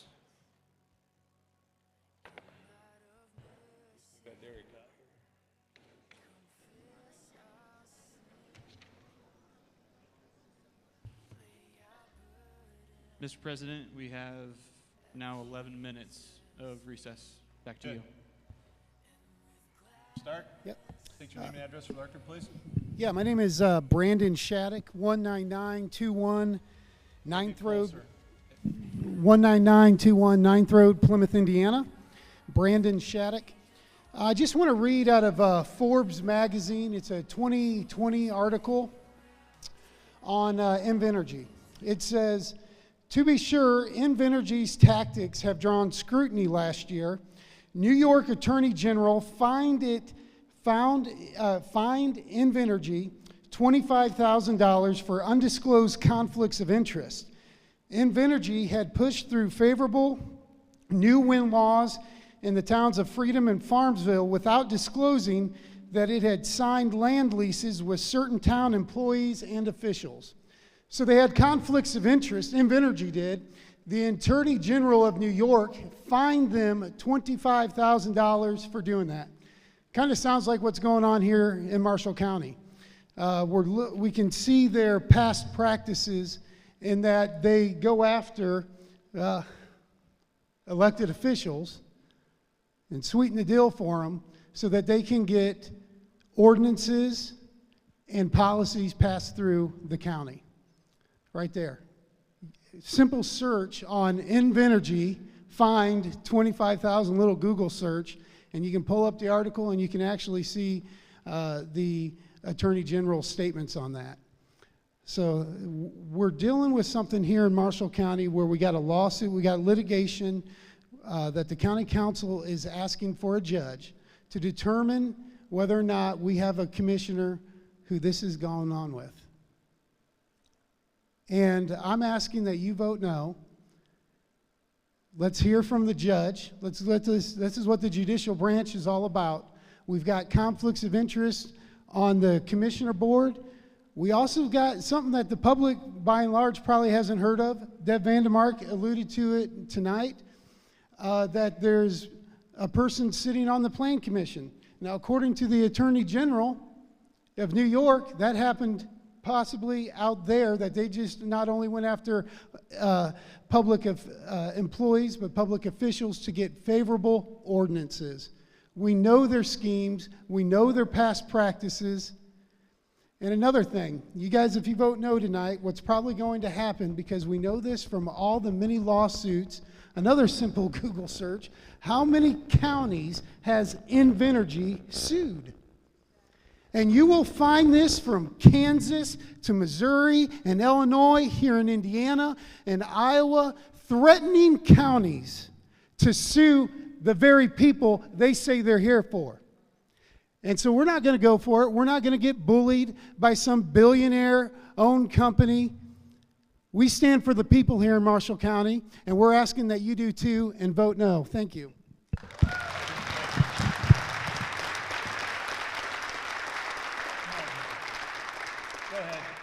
ahead, sir. Thank you. Can everybody hear me? Yes, speak up. Jeff Tetzloff, 19814 State Road 8, Culver, Indiana. I want to say you guys are all awesome that spoke against the solar panels. Thank you very much. I want to share a little bit, like, agriculture is number one. Agriculture is number one. I seen a lady over here. Without agriculture, we have nothing.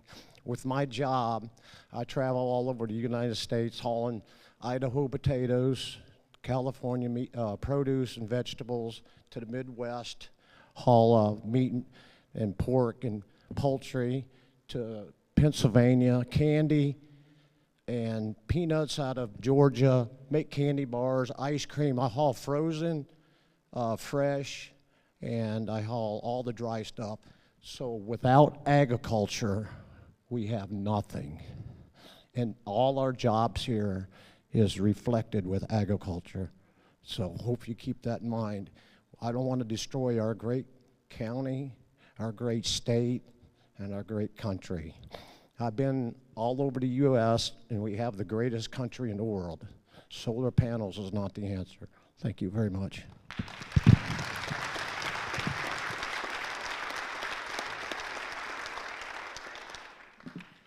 Hi, I'm Joseph Krozel. I live at 20804 State Road 8. Something that I wanted to bring up that I haven't heard here, and ironically, my parents live in Lake Placid, Florida. And in the recent Hurricane Milton, what people don't realize, you get a lot of tornadoes from hurricanes. If you do a quick search on the internet, you'll see the solar farm right down the road from my parents' house, and you'll see what a tornado does to that solar farm. Now, I haven't heard anybody from solar, anybody say, okay, yeah, solar panels don't have dangerous chemicals in them. They argue maybe they don't leach when they're in service, okay? Who's gonna pay for the remediation of that soil and that area and the groundwater if something like that happens? We live right down the road from Broker's Field. My wife didn't have her car not even a year, and it's got hail dents all over it. Do you need to look on the internet to see what hail does to solar panels? So who's gonna be saddled with that cleanup? Because you're not gonna just put wells in and suck the water out, because the soil itself will be contaminated. The only remediation is to actually remove all the soil itself. Does the county want to be saddled with that? I don't think you're going to see a solar company come in and agree, okay, yeah, we're going to remove the first foot and a half of topsoil to clean it up. That's all I have to say. Thank you very much. Thank you.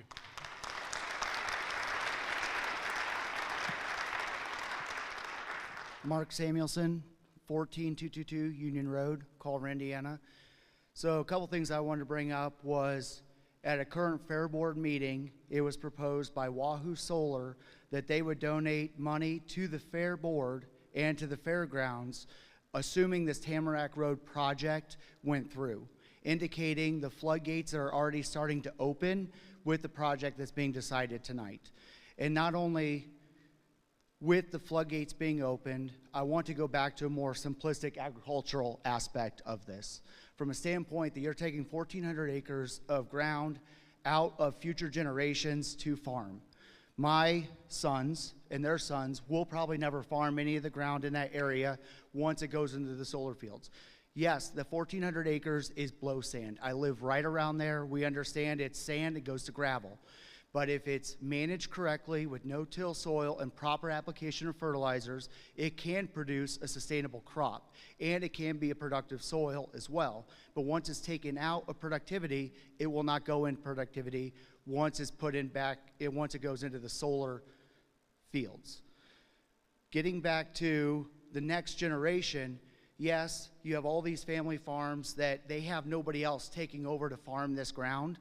We have come from Culver to Plymouth. Both sides of my family have been farming for well over 100 years, and we're farming currently, and now my kids, hopefully, will be able to come up and farm. When you have that low productive soil, if you've ever farmed or tried to lease ground, you will not compete with the big farmers on the top productivity ground. You have to pick the scrub ground. You have to get the ground that is not desirable for anybody else. Now you start opening up to allow solar fields to come into the blow sand, to all the other ground that's not desirable for the big farmers.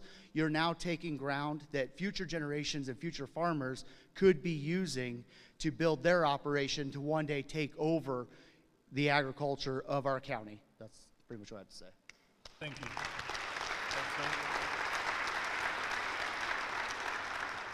My name is Paul Vandemark. I live at 14750 Tulip Road, and I'm not going to do a lot of complaining. I'm just going to tell you a little story to give you something to think about.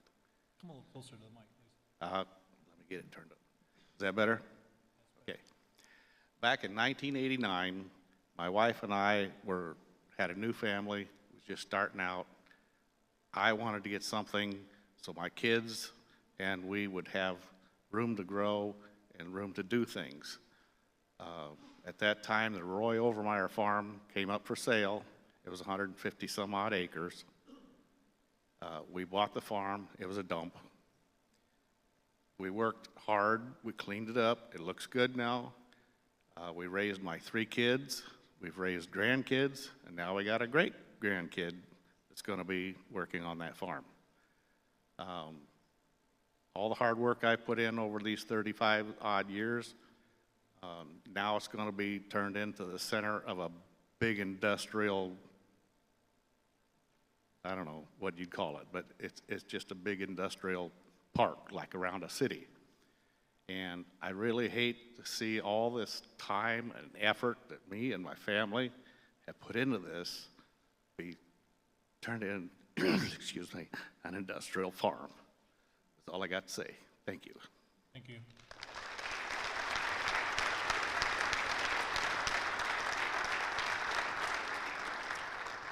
Anybody else want to speak?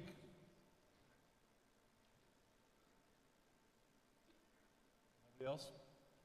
Ty, you want to read the letters?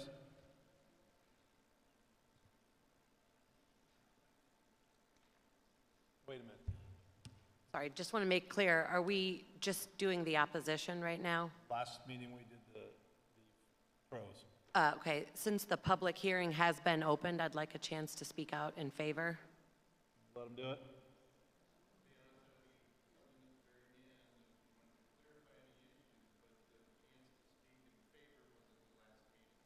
Okay, is that okay? Well, for the record, I just want to make sure that I have a chance to speak during the public hearing, because once a public hearing is open, I don't think we can not allow someone to speak because of the content of their views. I'm happy to wait till the end if that makes sense for the board.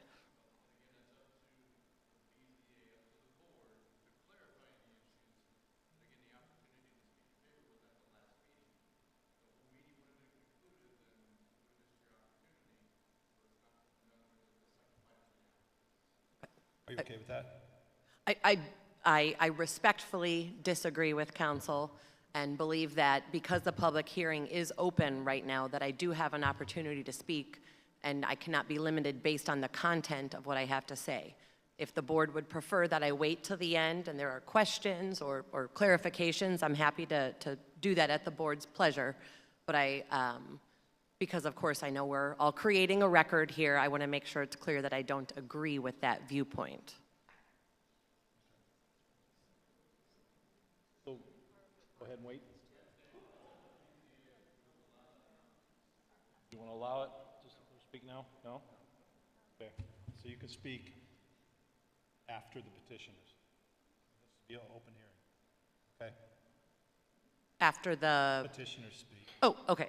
Yes, that works for me. Thank you. That works for you? Okay. Yes, thank you. We didn't vote on it. I just wanted to get one point of clarification. I could be remembering it incorrectly, but if it was my recollection that somebody read a letter that she had written at the last meeting that we were at, so this would in effect be giving her the opportunity to speak twice when nobody else had that opportunity.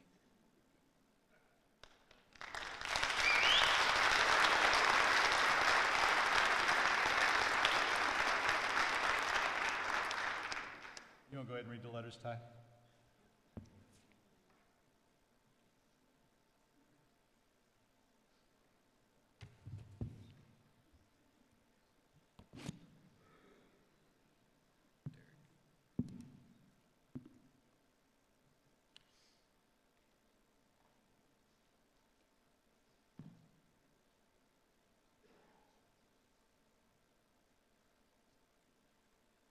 So I will try to read this to the best of my ability. It's handwritten, so here we go. Attention. Number 1.5, Secretary of the Marshall County Plan Commission and/or number 2, Marshall County Board of Zoning Appeals and/or number 3, Tamarack Solar Energy LLC, question marks.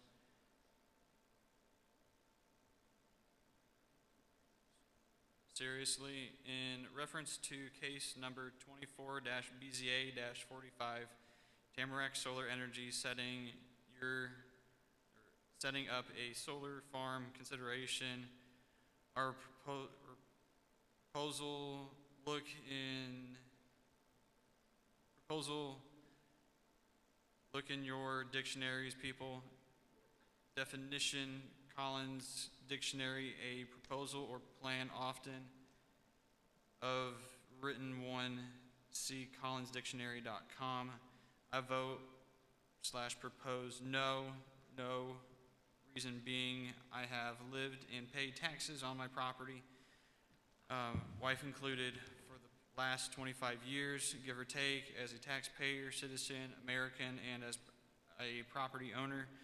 My property is fully paid for, no one by me and my wife for quite some time now. See county records/history on 2 parcels next to each other since I signed on this property, 2 parcels 25 years ago. See, considering points A and B, I think I have some say or right in this matter/proposal. I have lived here much longer, an emphasis, than Tamarack Solar Energy LLC has, and I'm sure all my neighbors will agree also. They're the new kids on the block. Tamarack LLC is only doing it for monetary personal gain, like all political officials and or officials all the way back to the history of our forefathers who signed the Constitution of America, we the people, or any other public utilities and or commission looking to profit off the people. We have no say so whatsoever. It's no longer about we the people. We have no voice. Note, our forefathers are rolling over in their graves to the point of their bones bouncing out to ground level and doing a little dance on the ground nonstop. It's officially now known as we the politician. Just ask Donald Biden, Joe Trump, Tim Vance, J.D. Walls, NIPSCO, REMC, or anyone with personal, political, monetary gain, surely not the people, homeowners. I have been a semi-tractor trailer driver for 47 years. I think I have seen quite a bit of the world. I am smarter than the average bear. I was an A student in school. Truck driving happened because of a childhood passion/obsession with semis. I'm very knowledgeable. Electronic batteries have a tendency of exploding upon contact with water. I understand the size of these solar batteries will be the size of a semi-trailer for storage of power, and they will be buried in the ground. Bad contamination, anything and everything man-made has been known to rot, go bad, fail, be defective, and create issues or problems because they are man-made. Who in their right respective state of mind or with any common sense whatsoever would jeopardize a safety factor like that and allow this anywhere near their residence or near their families? Is it not bad enough we have chemicals from farmers spraying the fields and pollinating, polluting the water? I buy bottled water just because for that reason. Now we have a biohazard to worry about now because of leaking explosive batteries. I do not presume to whitewash Buffalo people by saying the safety factor is not compromised by installation of these solar farms. We know better. Take off your blinders, rose-colored glasses off, move your solar farms into the wide open fields, not next to places, houses of residents because of greed and monies and profit, and because none of you care about this. Washington School, Plymouth, Indiana, next to the school, poor kids. As residents, taxpayers, by law, we the people are not obligated to the whims, capricious whims, mind you, of someone last of the minute decisions for greed at our expense, jeopardizing our health, safety, welfare, and our so-called rights, which we are slowly and gradually being deprived, stripped of by the politicians we trust. I use that term loosely and voted into office as so-called leaders, and trusting them with the leadership as we the people for the people of the people. We are going to start getting representation and support on our behalf by our legislative elected government officials in office. That day will probably happen the same day upon the second coming of Christ our Lord. I'm truly sorry, but that is how much our elected officials have destroyed my faith and beliefs in them. Google the opposite of restored. All that are listed, feel free to apply to this. Prepared. I'm submitting a written page letter as my objection to proposal, case number 24 BZA 45, Tamarack Solar Energy LLC, farm scale solar energy farm. Voting no, no, no. I repeat no to all three parties involved in this proposal. See page number 1. Attention, introduction, addressing all three parties, 1, 2, and 3. I am filing this objection, my denial of the proposal 24 BZA 25 in writing, because I will not be available personally for the attendance of the meeting on November 7th, 2024 at Plymouth High School. 1 Auditorium, Plymouth, Indiana 46563. My reasons for not attending November 5th, 2024. I have a right hip replacement at Elkhart General Hospital, 600 East Boulevard, Elkhart, Indiana 46514. Dr. Jacob R. Hinckley, due with OSMC, Elkhart, Indiana, and then he inserted the phone number for that. Any questions, feel free to call me or the doctor for verification. Thank you sincerely, Albert Gilbin Jr. And looks like a signature, 14474 West County Line Road, Culver, Indiana 46511. Also, he provides his cell phone for voicemail. I vote no. They can buy property in an open field far, far away from residential areas. Protect your people, not your wallets, politicians. You want page 6 or no? Page 6? Yes or no? Yes? If you want a prime example of what I'm saying, in my 6-page letter, Google/C article in Canary Media, read the whole article and all pros and cons, microscope, Holtec, International, Wolverine Power, Co-op, restarting nuclear reactor plants after shutting down. Notice all the profiting, big money making contributors are doing it for profit, and Constellation Energy also. Also, these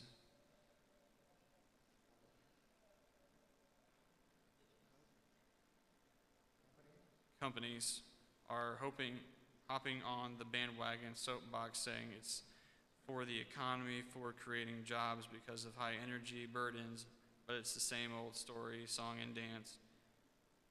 It's not for the people, or costs, bills, and cost of living keep going up. It surely isn't for benefit of the people, more for the purpose of the investors and businesses, and the public never sees any of that power created with our being raped at all costs for those services rendered. Henceforth, per the article at Canary Media, the hottest trend in nuclear power. If it's the hottest trend, then why did they all close doors? Why are all the rich people funding it? Greed, profit, tax write-off, and why was all the infamous 3 Mile Island Unit Number 2 side of a partial meltdown? It's all man-made. The rich get richer, the poor get poorer. Humanity's imperfectionists. Just ask Adam and Eve. I'm not super religious. I vote no.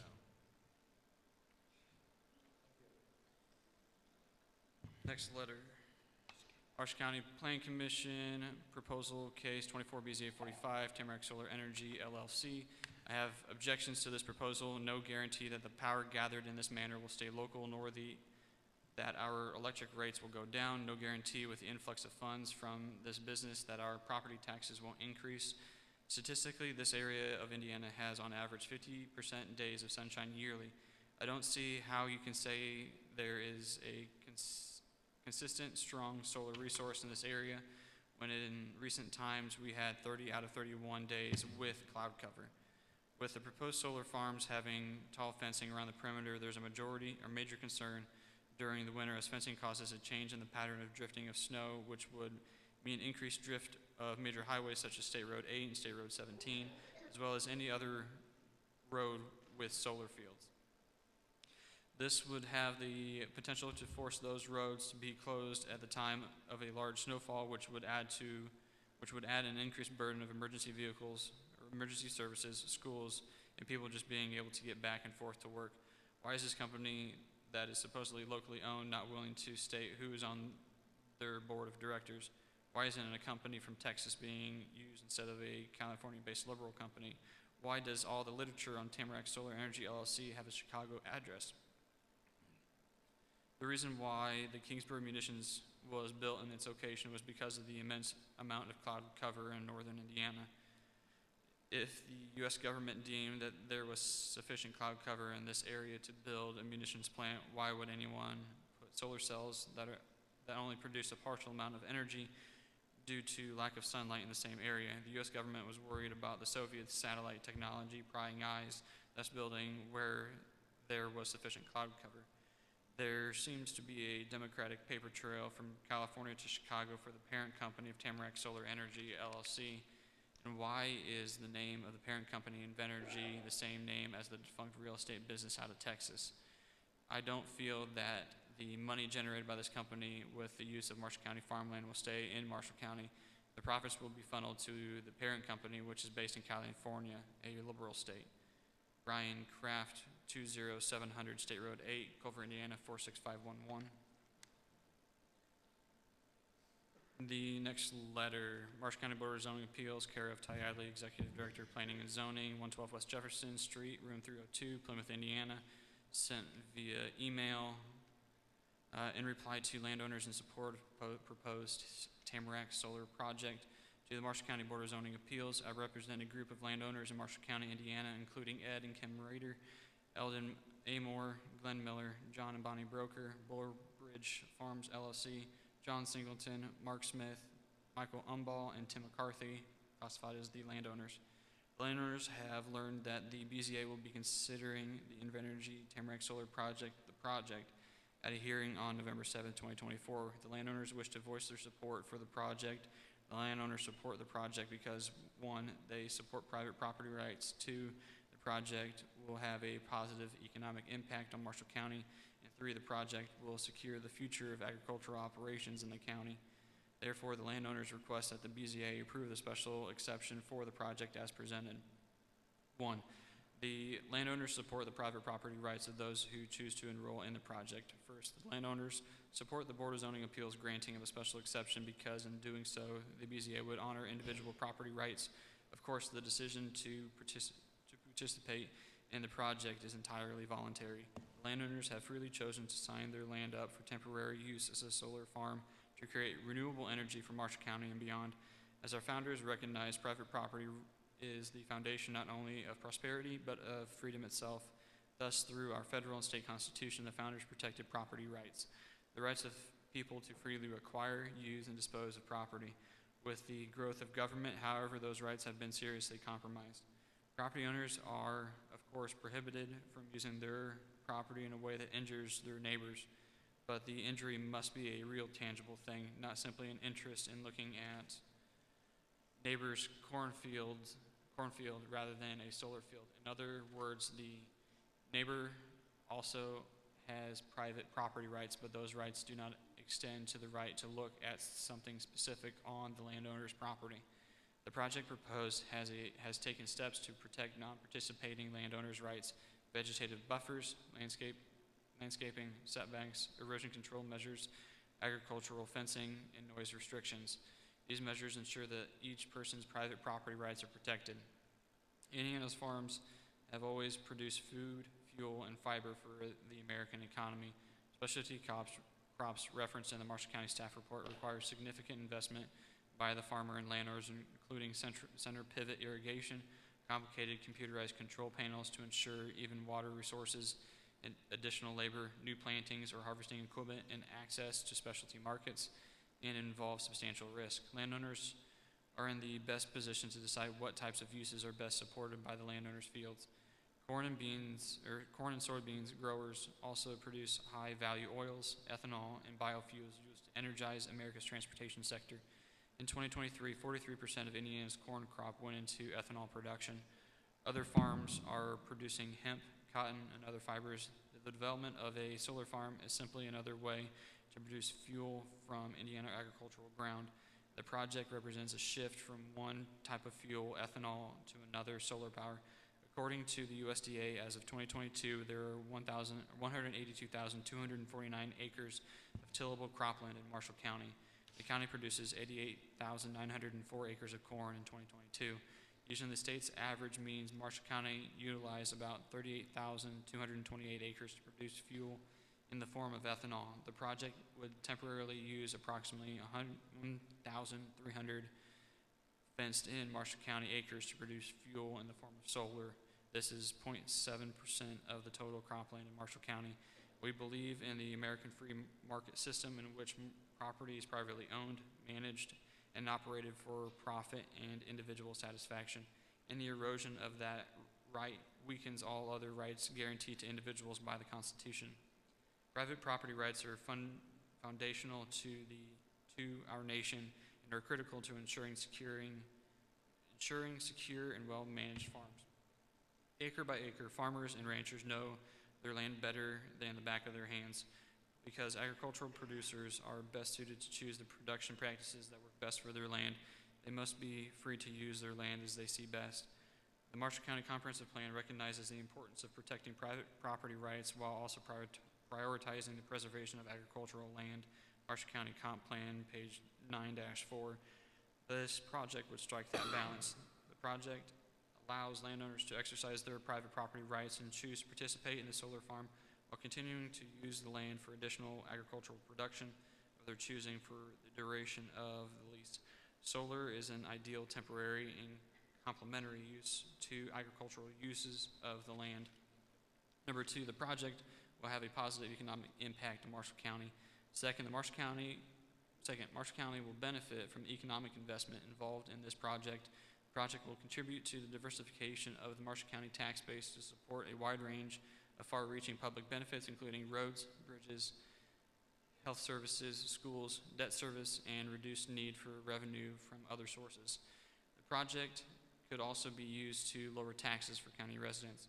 Additionally, new jobs and increased cash flow are other economic benefits to consider. The project would create new local jobs, positions in manufacturing, installation, and operations, and maintenance would be available as a result of the project. The project would pay rent to the landowners. The landowners would then take these rent payments and bolster the local economy by either spending it at local businesses or using it to improve their own property. The comprehensive plan states it is a goal of Marshall County to promote environmentally friendly agricultural and industrial practice. Marshall County Comp Plan, page 3-5, the plan recognizes the economic development can take many forms. Page 5-2, the project will help the county to accomplish this principle because of its positive environmental and economic impact. The Tamarack Solar Project includes an investment in excess of $250 million. This would include over 150 new jobs in Marshall County during construction and additional long-term jobs in the county. The project would create more than $56 million in local economic income during construction, even more for the state of Indiana as a whole. Tamarack would also produce almost $5 million in annual economic output for local businesses during the life of the project. These numbers do not even include the property tax impact from the project, which would diversify the Marshall County tax base based on estimates prepared specifically for this project. Invenergy will pay over $23 million for the school district over the life of the project. The county would receive over $10.7 million from the project. The project will also contribute to local libraries, townships, and other local governmental services. In all, the project would contribute over $39.6 million in taxes to all local taxing districts over the life of the project. Overall, Indiana consumes almost 4 times more energy than the state produces.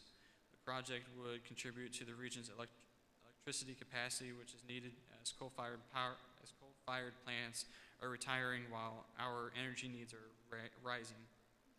Claims that the county will not benefit from the electricity generated at the project are simply untrue. Under federal law, all electric generation is sold into the wholesale market for the benefit of all end users. While no one can track exactly where an electron travels, the project While no one can track exactly where an electron travels, the project, as one of the only generators located in Marshall County, would certainly provide some of the electricity needs of citizens and businesses in the county. Claims that this energy would only benefit coastal states is a misunderstanding of how the bulk electric grid works and the physical characteristics of electricity.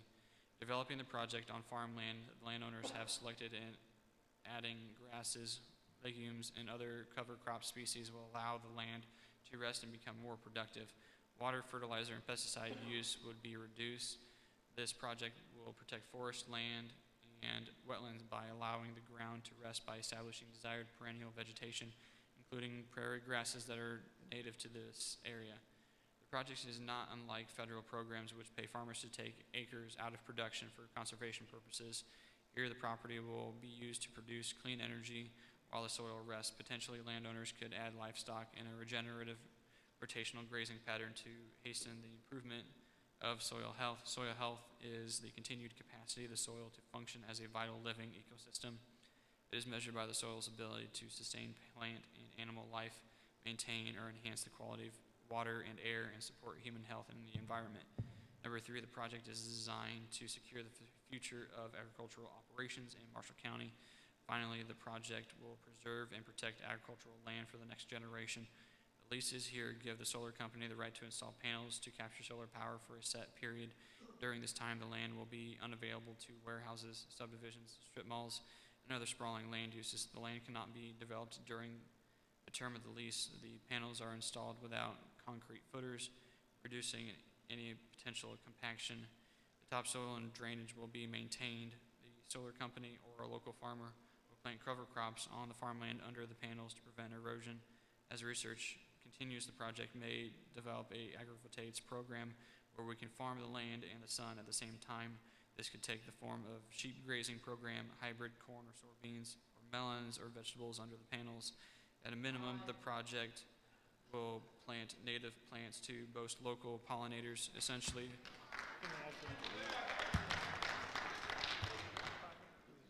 I don't know who it is. The land under the panels will continue to be used as agricultural through partnerships with livestock rotational grazing programs, planting native cover crops, and exploring additional agrivoltaic programs. Additionally, this allows landowners to further diversify their farm operation, helping strengthen the county's agricultural base. This level of protection meets one of the Marshall County's most pressing interests, the protection of farmland from continued development of residential subdivisions in the rural areas of Marshall County. Marshall County Comp Plan, page 2-3, 7-4, or 7-2, and 9-4. At the end of the lease, the project will be decommissioned. The land will be returned to the owner in as good or better of condition than it is now. Physical equipment will be removed. Any drainage impacted during removal will be repaired. Cover crops will be planted, and any other impacts will be mitigated. The solar farm will not involve the use of any hazardous materials or regulated hazardous substances. The solar farm will not pose a risk to human health and the environment when the decommissioning ends. Landowners will be able to fully exercise their private property rights. They can plant crops, build a department store, or develop a residential neighborhood. The soil will contain increased organic material from its rest from traditional farming. The project serves as a well-funded CRP conservation reserve program for farmland, all the while producing a green domestic renewable energy source. Number 4, in conclusion, the landowners urge the BZA to grant the special exception for Tamarack Solar Project as presented. Please remember that this BZA and the Planning Office represents the entire county community, not just select members. Do not hesitate to contact me with any questions. Look forward to working with the county to bring this exciting project to Marshall County. It will provide clean energy and increased income for the landowners, keep taxes low, and strengthen the Marshall County economy. Sincerely, Brianne and Jay Schroeder.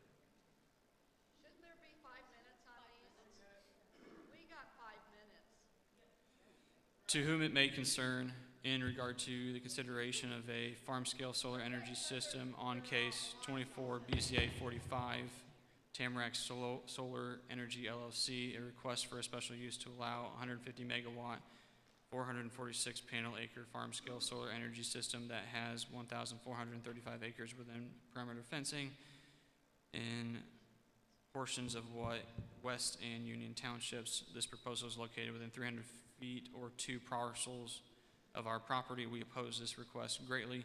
My family and I specifically moved here for the wildlife and woods and their natural habitat. My children love to watch nature and learn from them.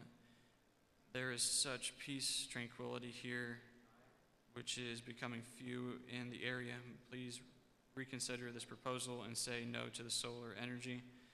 This request of solar energy will disrupt the local ecosystems and displace wildlife, negatively impacting the overall conditions of the area where they were created and are surviving. Another disadvantage of solar farm is energy storage. The energy can be optimized only when the sun is out, which means it would need to be stored at night. This would involve installing energy storage technologies. This consideration for a farm-scale solar energy system is far too expensive, wasteful use of land, and displacing, killing, crowding of wildlife is in their natural habitat, not to mention disrupting our natural ecosystem. Please vote no for this proposal. Thank you sincerely. Mrs. Tina Smith, also signed by John Smith, Mariah Smith, Taylor Smith, and Blake Smith.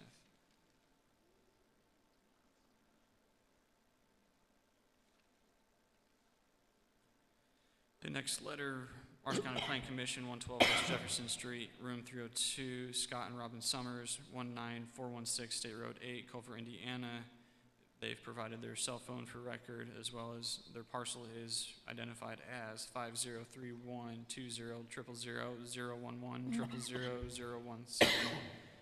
Dear Marshall County Planning Commission and BZA, thank you for your time and consideration in regards to the proposed solar issue in Marshall County regarding our home located above. My husband and I purchased this home in November 2021. It was previously owned by Robert and Lois Broker, who I am sure you know of since the majority of the farmland is theirs for this proposed project. It was not disclosed to us at the time we made the offer or purchased their home that they had already signed a solar lease agreement near Burr Oak in 2019 that would affect the property around our home. Had we have known that the fact we would never have bought this house. If this project moves forward, we will be landlocked by it now, back, side, and across the road. We were moving from Pennsylvania to be closer to our daughter and family, so we had no knowledge of this issue. The brokers knew what they were going to do with this farmland and never disclosed this to us. Morally, I think this is so wrong. The following points are of major concern to us if this project moves forward. Property value decrease. We would be surrounded by solar panels on 3 sides of our home. How close will they be to our home? Noise level, glare on our home, heat island effect, etc. Where will the fence be located since our properties butt up to each other? Where will the fence be located? Where will the fence be with the almost 5 acres of woods we have to the west? Drainage issues, construction noise, traffic in front of our home, length of this project around us, what hours will they work and how many days a week? Buffering around our house, will they consist of any trees planted, etc.? Will the fence have a screen barrier on it to try and hide the solar panels from view from our home and across the road? Will there be regular maintenance such as mowing, weed control in the fenced area along the road and around our property from Invenergy? Who benefits from this electricity in Marshall County? I, Robin, a cancer survivor, and am concerned about the possible health-related effects from these panels or radiation. Is Invenergy responsible for fire damage or any other damage, such as panels flying during inclement weather if it damages our home, since we are so close to them by no choice of our own? In researching Invenergy, I uncovered numerous lawsuits against the company, with many ongoing currently. A major concern for us, the entire Plymouth Marshall County residents. The BZA is supposed to plan for the future development of the county. The residential areas provide healthful surroundings for family life, and the community strives for high aesthetic value and quality planning and design. I hope they consider this in their decision making, as this affects Marshall County forever changing the landscape of our county and the prime agricultural land Marshall County represents. In closing, we appreciate your attention to this matter that affects not only us, but so many Marshall County homeowners. It is our hope all concerns would be addressed at some future date. Sincerely, Scott and Robin Summers.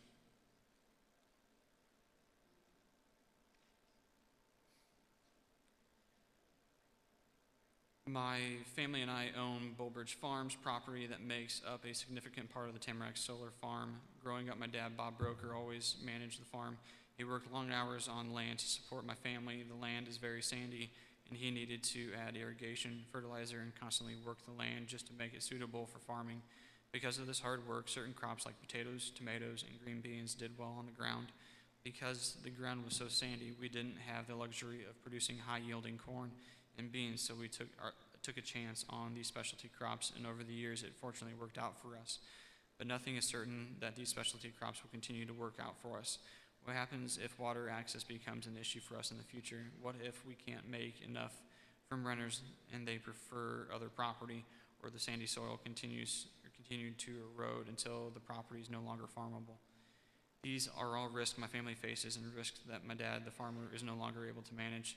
Now that my dad has passed away, it has been extremely challenging on my mother managing the farm herself. Recently, one of the pivots of our property was stuck in the mud. This caused my family a great deal of stress. If the solar farm is built, we wouldn't have to deal with challenges like this while still keeping the land and the family.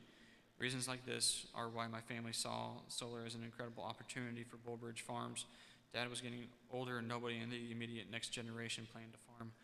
Solar was the perfect solution for our family. Dad wanted to make sure we keep it in the family if one day a future generation wanted to farm the same ground that Dad worked so hard on.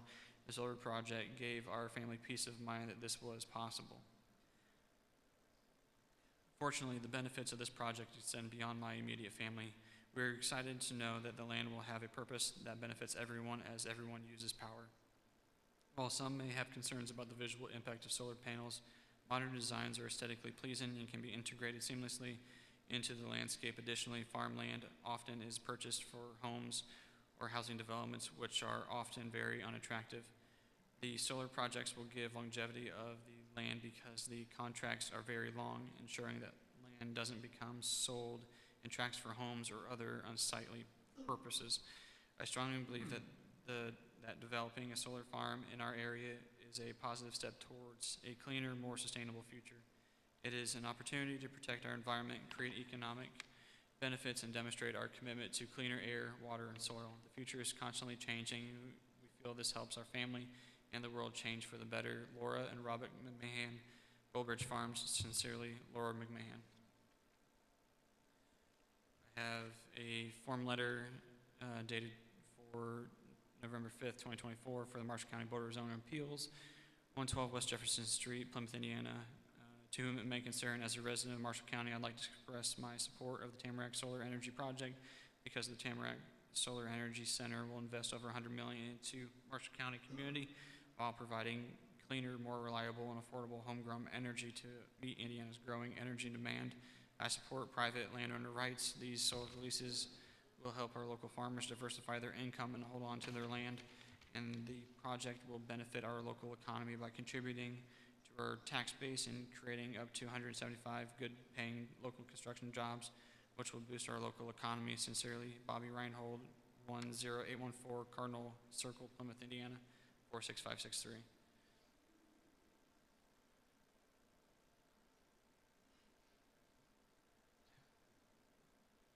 Marshall County Board of Zoning Appeals, 112 West Jefferson Street, Plymouth, Indiana, 46563. To whom it may concern, my family owns land in Marshall County and has signed a lease with Invenergy. Prior to signing the lease, we sought legal counsel during the lease negotiation period to ensure that the needs of all parties involved would be met. That being said, we have done our due diligence to be sure that during the term of the lease that no harm would be done to ourselves, the property, or our neighbors. So with this in mind, we fully endorse the implementation of the Tamarack Solar Energy Project. After a thorough review of the Marshall County Planning Commission 24 BZA 45 staff report written by Ty Adley, ASAP Director, on October 8th, 2024, it is clear that at least in the analysis section of the report that Invenergy has made a reasonable effort to comply with all applicable guidelines within the Marshall County Comprehensive Plan and the Marshall County Zoning Ordinance. The report under the analysis section also goes so far as to state what the landowners have been saying all along, that the project area is included mostly within poor ground designation with some spaces within the good ground designation. Moving on to the recommendation section of the report is where the Marshall County Planning Commission goes off the deep end with the following statement. After a review of the application and the supplementary information, staff recommends denial of the proposed Tamarack Solar Farm. As submitted and clarified, the proposed project is occupying a unique agricultural ground that is key to supporting the specialty crop sector. Not all agricultural operations in crop production are specifically for traditional crops such as corn and soybeans, but the growing of seed via well-drained soils and highly managed practices to support the agricultural crop industry as a whole. Other specialty crops require different types of soils to produce quality efficient amounts of product that are not as successfully produced elsewhere in the county. This is what makes it difficult to broadly cast what soils are and are not suitable for agriculture. It is through the protection of these agricultural grounds under the guidance of the Marshall County Comprehensive Plan that staff makes this recommendation of denial. Arguments against the Marshall County Planning Commission's recommendation of denial above. One could argue that every piece of ground in the county has unique properties that make it special for growing certain types of wild or cultivated plants, but the county decides to build over much of this land with cities to provide food, shelter, and sources of income for its citizens. The beauty of solar farms is that the projects provide electrical, energy, income, and taxes for the community while placing the special land under the solar panels in a land bank for 25 to 50 years. No other building project approved by the Marshall County Board of Zoning Appeals preserves land in this manner. The unique, poor agricultural ground called out in the letter leading the Marshall County Plan Commission staff to make the recommendation of denial cannot be so unique that there is no other similar ground in the state or country that can make up this absence. Specialty crops require specific investments by farmers and landowners to produce and involves substantial risk. Farmers and landowners in the best position to decide what types of plants, substantial risk for farmers and landowners are in the best position to decide what types of plants should be grown on their land, on their business interests, prevailing market conditions, current investment resources, and expected rates of return on investment. As retained by Invenergy, substantial investments will be made in Marshall County in terms of construction of infrastructure, lease payments to landowners, and taxes which benefit all the citizens of Marshall County to some extent. This will continue for a 25 to 50-year term. Also, an article in Science Direct on assessing property value impacts near utility scale solar in the Midwestern United States, written by Simon Ho and Gilbert McShoot from the School of Environmental Sustainability, Loyola University, Chicago, Illinois, USA. The following statements were made. Among other concerns, the potential negative impacts to nearby home and land values are often brought up as a key factor for those parties opposing large solar energy projects. While there is a small but growing body of literature specifically investigating this topic, the results to date have been largely inconclusive. To briefly illustrate property value impact studies done in both the United Kingdom and Massachusetts, where the solar projects under investigation were in more urban or suburban settings, suggested that there is a 1.7% value decline. However, a different study looked at 956 unique solar projects across the United States and concluded that there is no conclusive relationship between nearby solar projects and property values. In addition, no prior studies have investigated these potential impacts across the entire Midwestern region of the United States, an area that has millions of acres of flat agricultural land which can potentially be converted to utility-scale solar facilities or partially converted via agrivoltaics. Based on the findings from their large Midwestern region study of average housing value, AHV, the following conclusions were made. Though the magnitude of effect of utility-scale solar property value impacts were somewhat small, the associations were still statistically significant. 5 out of our 6 models showed positive associations at 95% confidence level or higher, with a coefficient between $700 to $3,199. The only model that did not show any statistical significance was the state model, which had the lowest adjusted value among all 6. These coefficient values translate to a 0.5 to 2% increase in AHV when there is a utility-scale solar project nearby. Both normal AHV and CS, Case-Shiller Index, adjusted AHV indicated similar results, further strengthening our findings of this directional relationship between property values and utility-scale solar projects. The positive correlation between utility-scale solar projects and nearby property values could be due to the new tax revenues, which are often used to support local schools and other public services, as well as the local employment opportunities that utility-scale solar projects can provide. Many utility-scale solar developers also engage with local communities by hosting landowner meetings and supporting other events such as county fairs, and those benefits to the local communities communities could perhaps increase the AHV as well. It is also worth noting that our results were different from many prior studies, as several indicated that there would be slight negative association between utility-scale solar projects and nearby property values. From NWI.com, smart energy policies needed to support Indiana's tech sector boom. State Representative Ed Soliday, September 15, 2024. Indiana is having unprecedented success in attracting private tech investments that will create much needed jobs, stimulate stronger economies, and bolster our communities. 2024 is shaping up to be a banner year for our state. In addition to Digital Crossroads and Hammond, four of the largest U.S. tech firms Google, Microsoft, Amazon, and Meta have announced plans to open new data and advanced technology centers in Indiana in the past 6 months alone, representing billions of dollars of a new investment and enabling Indiana to build a more robust, resilient, and modern economy. The fact that these multi-billion-dollar companies are choosing to locate here is creating Indiana's reputation as a leader in the next generation technologies. Industries such as artificial intelligence, cloud computing, drug and life sciences, research, and financial services are now considering Indiana as a possible expansion destination. Not only will the investments these companies make help drive economic growth in our communities, they will also support critical workforce development and training efforts to ensure Hoosiers are equipped with the skills they need to take on these 21st century jobs. It should come as no surprise that these major companies are attracted to Indiana's pro-business, tax-friendly environment.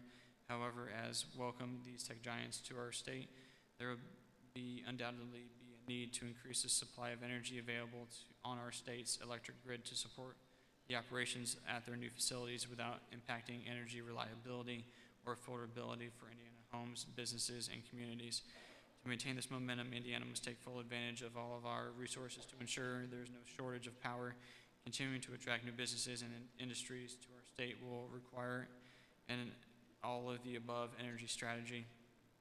Hoosier lawmakers, from my colleagues in the state legislature to Indiana's leaders in Washington, recognize the prudence of prioritizing American energy independence as a cornerstone of economic development and national security. U.S. Senator Todd Young's leadership has materially advanced pro-growth energy policies that will help grow Indiana's economy and create jobs for hardworking Hoosiers. Smart energy policy that embraces and advances the abundant energy resources we have available to us should take a market-based pro-growth approach to energy development, which means not picking winners or losers in the energy market like many uncompromising environmentalists would prefer. Rather, policymakers should focus on supporting U.S. domestic energy production that increases use of clean energy in a way that doesn't threaten or undermine the availability of other energy sources to ensure fairness and reliability while providing a level playing field for companies and seeking to invest in our state.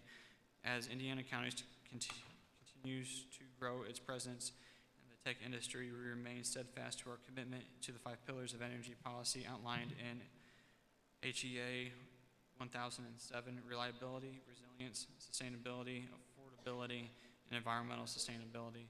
I was proud to work with my colleagues on the 21st Century Energy Policy Development Task Force to develop common sense energy policies that support an all of the above approach to energy development and will help ensure a stronger, more reliable electric grid to power these new facilities and industries.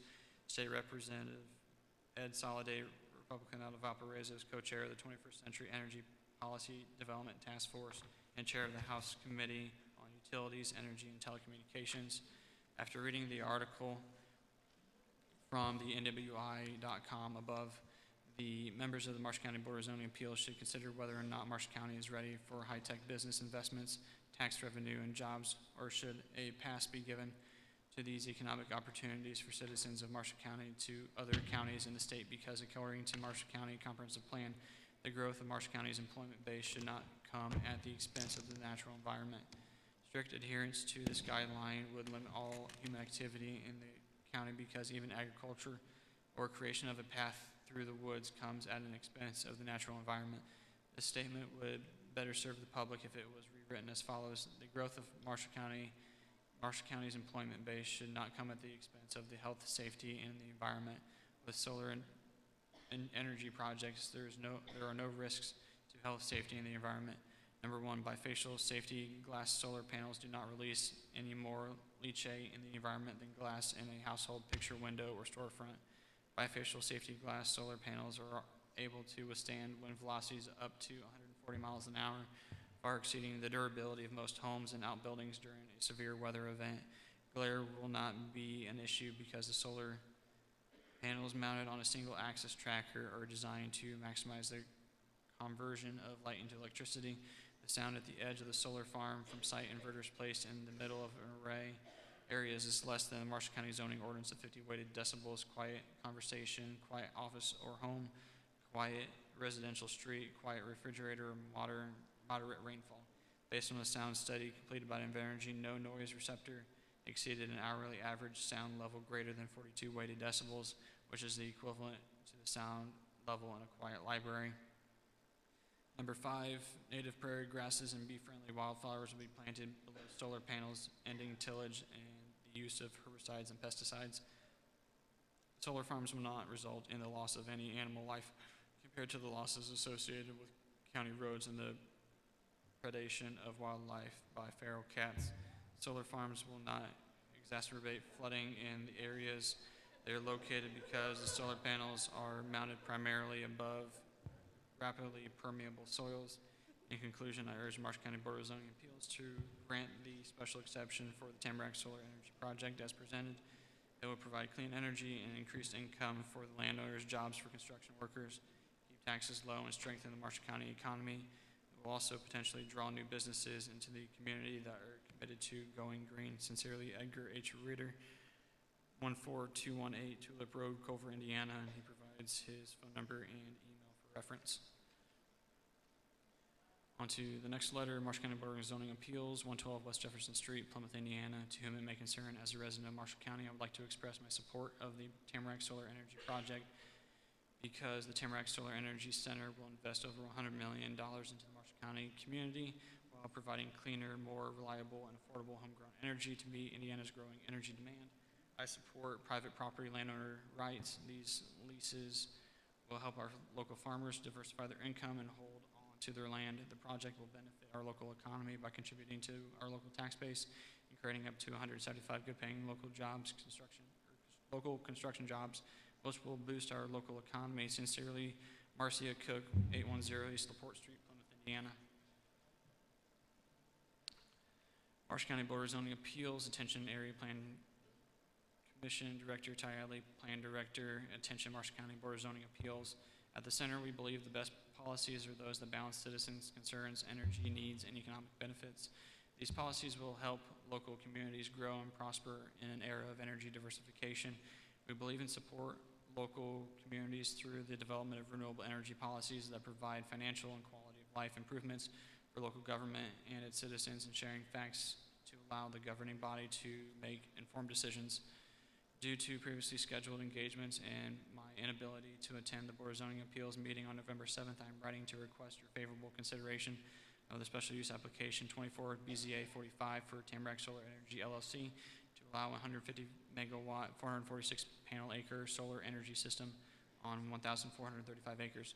Solar energy enhances the reliability and quality of the electric grid, utilizes an underused local resource, and recognizes that diversifying our energy supply has economic benefits for communities and landowners.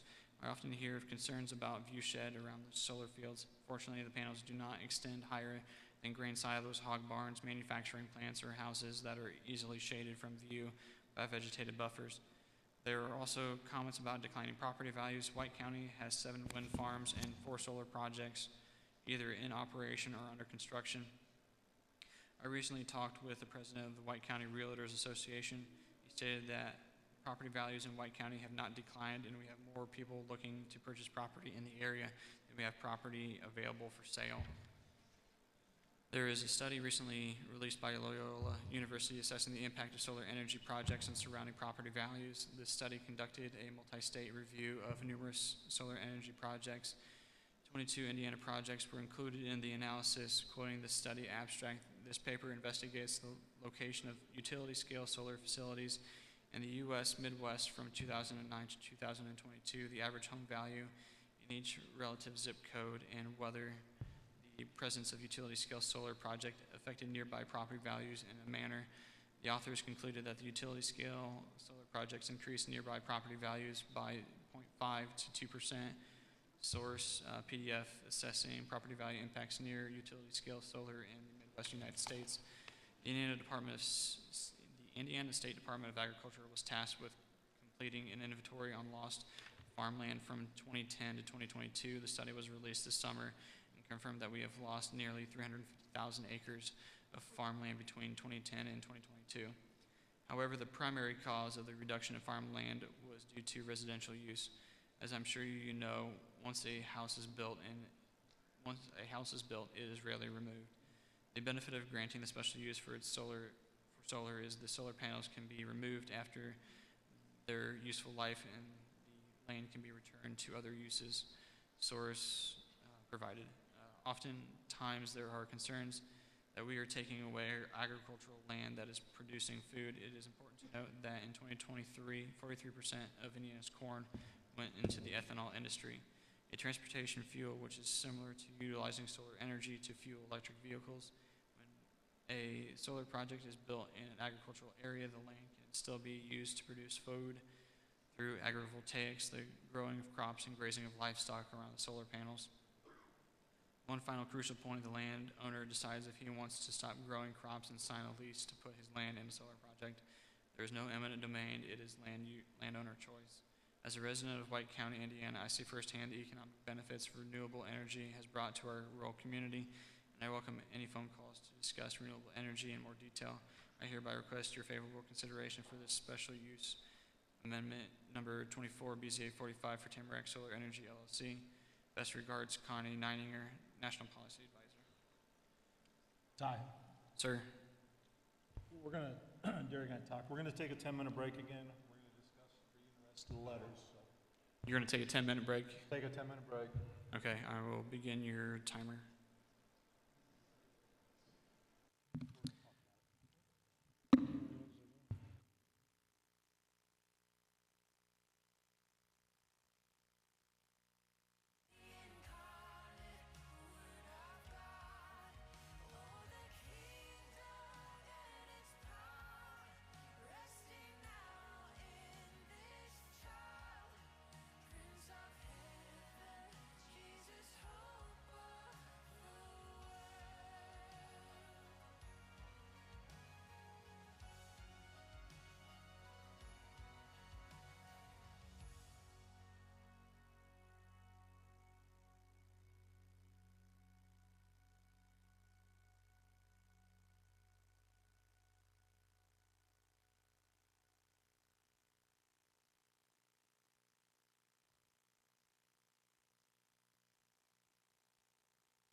We've got a 30-second warning for everybody to begin finding their seats, please.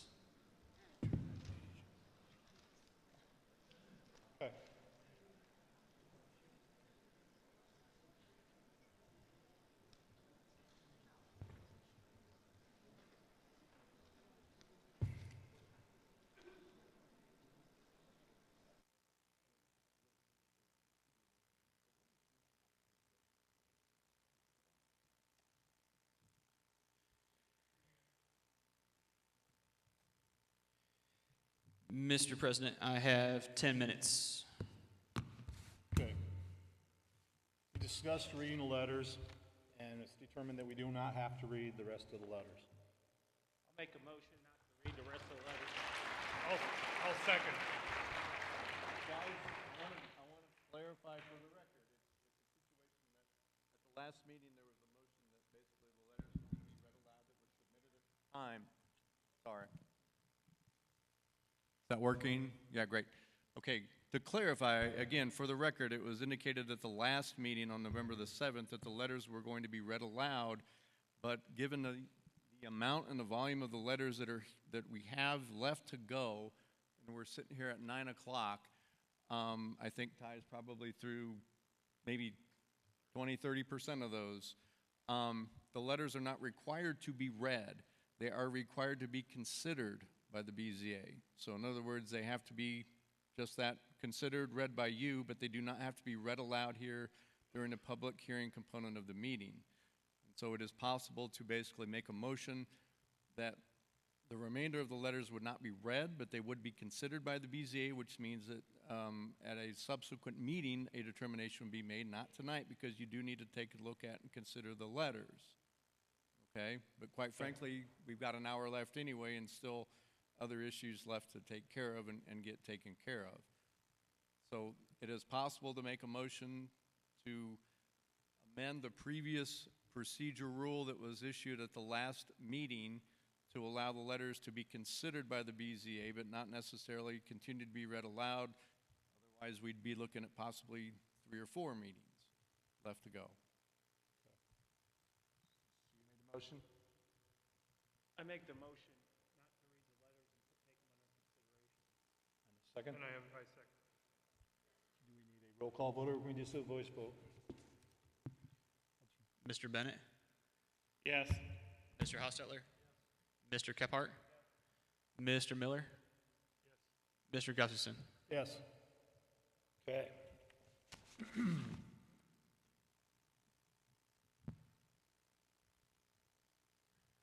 Okay, we'll give the petitioner 15 minutes to rebut.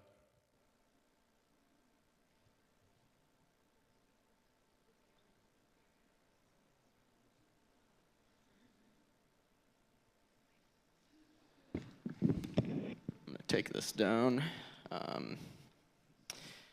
So thank you, Board of Zoning Appeals members, for taking everything into consideration as evidenced by the multiple hours of testimony on the first night and the additional hours of testimony tonight. Clearly, this is a significant issue in front of the board, and throughout this entire process, Tamarack has remained committed to carefully considering all public input to ensure that remarks and comments made are, thoroughly addressed. And I want to make clear that, there are a lot of remarks that were made tonight that we have responses to. I know there's lots of different questions. Solar is new for this community, but in Venergy we have developed over 50 different solar projects across various communities. We have answers to many of the questions that arose, and we really encourage the board to ask us questions if there's something that we can clarify. So I just want to say that up front, and I'm going to apologize. I got a bad arm. If you remember, I had a sling. Maybe I'll put this back up here. Okay. I'm okay. Thank you. So again, thank you, Board of Zoning Appeals, for your time and consideration. Thank you to the church for hosting. Thank you for everyone for coming out. I know this is a significant issue. In our concluding remarks, we have a packet for you guys. Hannah, if you don't mind, it's right under you. I'm going to distribute that. And And I'm going to kind of just walk through a few items of essentially how we got to this point, the project's history, some of the things we've heard to date during this public hearing. Obviously, there was a first night when lots of supporters got up and spoke. Tonight was a second night where there was folks that spoke against, and additionally, there were many different public comments. And we want to make sure to kind of overview what happened and share with you guys, the board, the ones making a decision on this, what we are prepared to do to address some of those concerns. So first of all, how do we get here? Development of this project began nearly 5 years ago. We began signing leases with local landowners that were interested in hosting this project, and we began advancing the project during a period of uncertainty. A solar moratorium was adopted. There was a committee put together to draft a responsible solar ordinance, and we continued to sign land while we were uncertain of what was the future for solar in the county. But then ultimately, the county adopted a solar ordinance. We came to the conclusion that it was an ordinance that we felt we can live with. We were not involved in the drafting of any of the ordinance process. Ty specifically asked our company to not be involved in that. It was something put together by that committee and voted on and approved by all 3 of commissioners in 2021. So now we have some certainty with the ordinance. We then began advancing our project. We began conducting engineering studies, environmental studies. We advanced the project into the interconnection queue. And ultimately, we began preparing an application based on that ordinance in 2021. There were multiple failed attempts, I think a total of 4, to adopt a moratorium on solar, and we continued to advance based on the existing solar ordinance. Fast forward now to kind of the section of time we're at now, our local permitting efforts. We originally submitted the project's application earlier this year in 2024. Then the new county's solar ordinance went into effect. Staff requested that we amend and resubmit our application under the new agreements, or the new ordinance. We accommodated the request in the spirit of cooperation and in an effort to work with the county and amended our entire application. We then went through 2 different rounds of questions and responses with staff, with the technical review committee, all in an effort to address concerns that have been made by staff, and we believe we have answered many of those questions.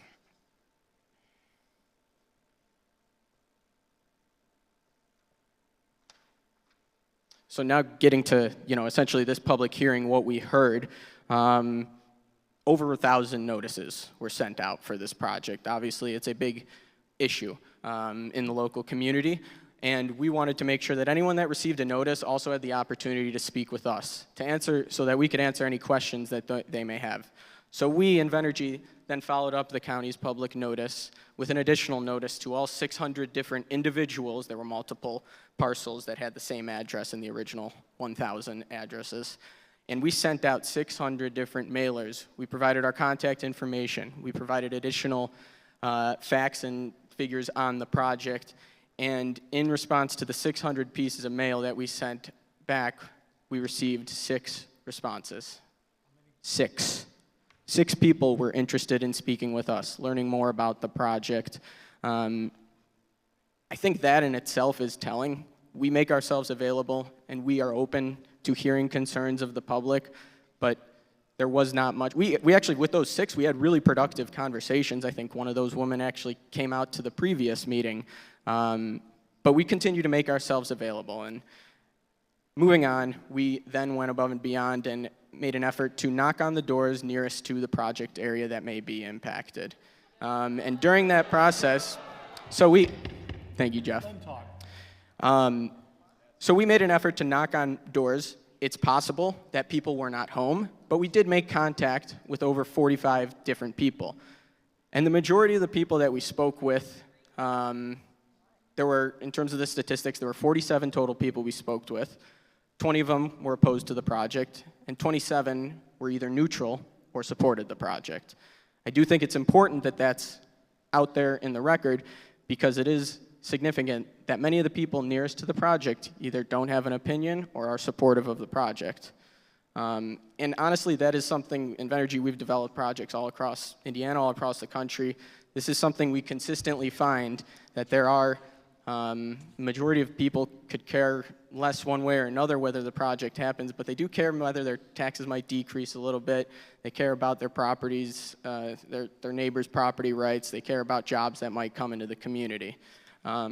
Continuing on here, I want to flash back to the first night's public hearing. Obviously, the entire application was presented, and then we heard 26 different speakers in support of that project. And each and every one of those speakers had different stories. They had different reasons why they supported the project. Some of them were construction workers eager to work on the project. Some were citizens concerned with upholding the laws in Marshall County. Others were experts. Many were neighbors that had direct views of the project and were supportive of their neighbors' rights to participate. And most importantly, we heard from many of the different landowners that decided to participate in this project. And I really commend each and every one of those landowners for getting up and speaking. It's a very, very challenging thing to do in front of a crowd of many people. And I think they told a really convincing story that, you know, each of them have a different reason for participating. Some of them decided it's to diversify their farm operation so they might be able to buy a new tractor or tile a new field. Others, you know, were trying to think ahead towards retirement and how they're going to support themselves. And some others just wanted to make sure that the land stayed in the family. Ultimately, these are the folks that are going to be most impacted by the decision in front of the BZA, and we really encourage the board to consider those landowners and the impact that this decision will have on them for the near future and long future. In addition to that, I'm going to continue on here. Can I ask the board, would you guys be willing to provide us an additional 5 minutes? I want to make sure that I'm able to provide our concluding remarks as well as our attorney. Go ahead and keep talking.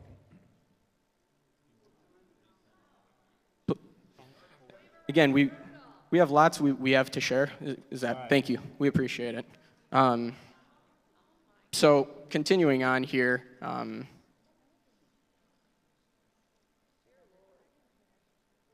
after that last meeting, we had a meeting with all of our landowners, and obviously they were happy with all the different people that came out to support them. They were also pretty disappointed in some of the people and what they came out and said.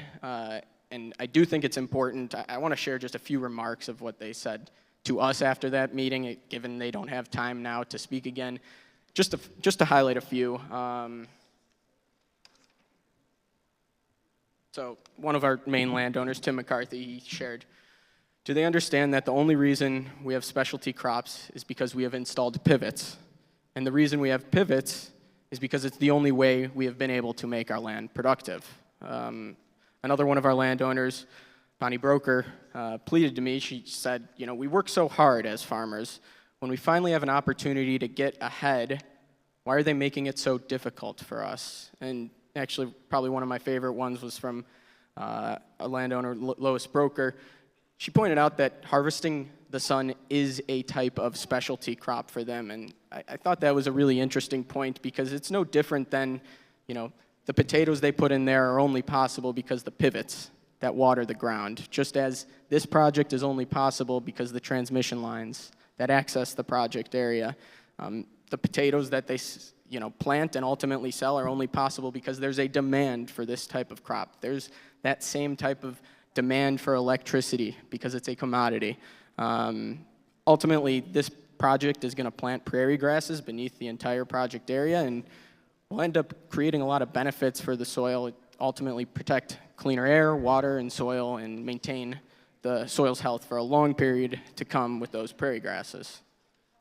So finally, I want to just get to our response and our plan to address the many different comments that were made. And again, there are more comments that are made, and we would really appreciate hearing the board and what you guys are particularly concerned about, because there may be an opportunity for us to address some of the comments that have made, whether it be through conditions we can agree to or through answering questions and clarifying things. But, you know, the main things that at least we heard on the first evening and through, you know, a good amount of tonight was that You know, there's concern about property values near the project. There's an impact to the unique agricultural grounds that's in the project area and the changing political environment. You know, with the first one regarding property values, the letters, there were a few additional appraisers that had commented, provided some additional feedback, and basically came to the same conclusion that there is no empirical evidence that ultimately the solar projects impact property values. And one of the most noteworthy letters that I encourage you guys to read during the time after this meeting is from a local broker that has access to all the different data of house sales, and they looked at actually our project that we constructed in Clinton County. It's up and running now. There have been 7 different homes sold within 3 miles of the project, all of them well above what the listing price were. There's more additional information in that letter, but I think also what's significant is the property that was directly across from the project area, and in that same letter you'll see that it was sold for above asking price. The point being there's many different things that impact property value, and to isolate it to one specific item, such as a project like this, there's obviously a lot more that goes into it. As for the impact of the unique agricultural ground and specialty crops, there were additional letters provided by soil scientists. They studied the area that the project's in. They looked at the specific soils and came to similar conclusions that while certain areas of the project may be used for specialty crops, the Tamarack solar site is not unique in comparison to the surrounding lands, and ultimately whether the landowners to plant row crops themselves, lease for specialty crops, or sign an easement with a solar developer, that decision is up to them as the landowner. We also heard a fair amount about the changing political environment here locally and federally. I'd like to remind folks this project began under the previous presidency and will continue under the new presidency. Politics does not weigh in our decision when we're making investments in projects. And, you know, I do understand that there's a changing local political environment. I want to maintain our commitment to working with the elected leaders here in this community, whether they are supportive or against solar. We feel that these types of projects should not be political issues, because ultimately ensuring that everyone's able to turn the lights on every day, heat their water, all the different things that are needed is not a political issue and should ultimately be something that everyone has access to. In conclusion, there's a clear fact pattern of Tamarack following the rules, looking to work with the county, being willing to take feedback from the community, and we hope the board recognizes that. And as evidenced by the table of compliance that was provided in your initial application, we met or exceeded every single requirement set in the county's solar ordinance. And based on the staff report, and I quote, "The project as submitted and clarified meets or commits to the intentions of the zoning ordinance and the comprehensive plan." Tamarack and its landowners are prepared to meet the conditions suggested by staff in its alternate recommendation. I provided a table summarizing the conditions that we can meet as written, and there are a few that we believe we have the ability to meet in substantial form with a little bit of edits if the board was willing to consider those. We ask that if there are additional things that the board would like to see or commitments made from the applicant, that you raise them and we'd be happy to consider them. Again, we have answers to many of the different questions that have rose, and we have subject matter experts here, and we'd be happy to bring them back when the next meeting occurs. But we really do encourage an open dialogue and want to make sure that we have an opportunity to answer and address any of your guys' concerns as board members. Now, I want to hand it over to our attorney, Alan Townsend, to just provide some final remarks. Thank you. Thank you, Ethan. Members of the board, my name's Alan Townsend. I work at a law firm called Bose McKinney & Evans in Indianapolis. That's 111 Monument Circle, Suite 2700, or 6204. I serve as the outside counsel for Tamarack Solar Energy. There are just a few points that Tamarack and I would like to emphasize before you're asked to make a decision. First and foremost, the Board of Zoning Appeals is not required and should not feel pressure to give a thumbs up or a thumbs down on solar, as that decision to consider utility-scale solar projects in Marshall County has already been made. Marshall County has a solar ordinance.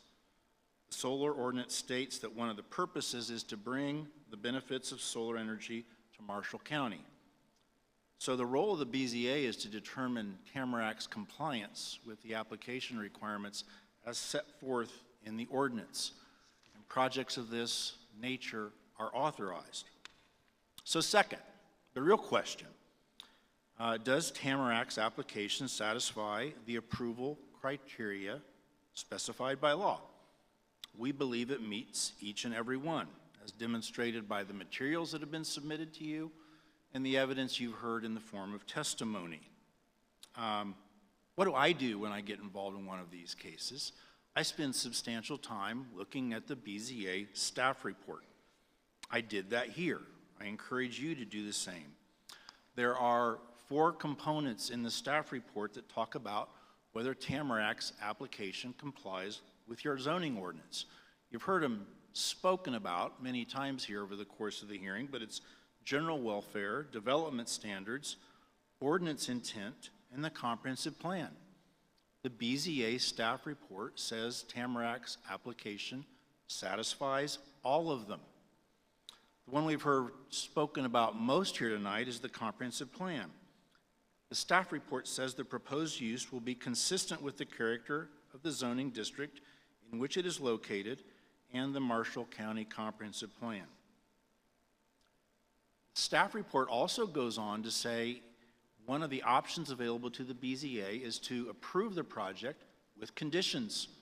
That's what Ethan's talking about, because Tamarac's willing to do that. So, in spite of the favorable language in the staff report, it ultimately recommends that you deny the project. And that is because, I quote, it's occupying unique agricultural ground that is key to supporting the specialty crop sector. So I encourage you to think about this. The staff report acknowledges that Tamarac has satisfied the legal criteria, which includes being consistent with the comp plan, but then it still recommends denial based on the proposed project occupying ag land for a specialty crop sector. If you're wondering if that's counterintuitive, the answer is yes. It can't satisfy the comp plan on one hand, but not satisfy it on the other. Your comp plan is a guideline for future community development. There's no mention in the comp plan about soil types for specialty crops, using those as a basis to deny a solar project. Fourth, I understand that some have argued that there are legal impediments that prohibit you, the BZA, from moving forward. There's been a lawsuit filed by your council against the commissioners. That's not a legal impediment. I'm very familiar with the lawsuit because the council sued Tamarac also. So the bottom line is there's no injunction from a judge, there's no court order that says you can't move forward. There's nothing that prohibits you from doing your job, hearing the evidence, reviewing the letters, and voting on Tamarac's application. Time.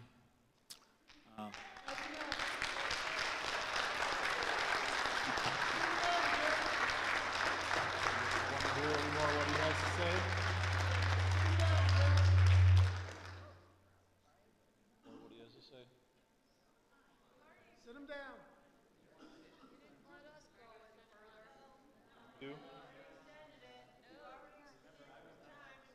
How much time you got?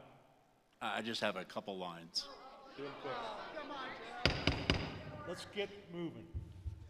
Well, let me conclude by saying this is a good project. Can't hear. This is a good project. It's not illegal. It's not immoral. You have a solar ordinance that contemplates this very kind of project. So please evaluate it on merits, not emotion, because if you do, we believe it's deserving of your support. Okay, thank you. Thank you.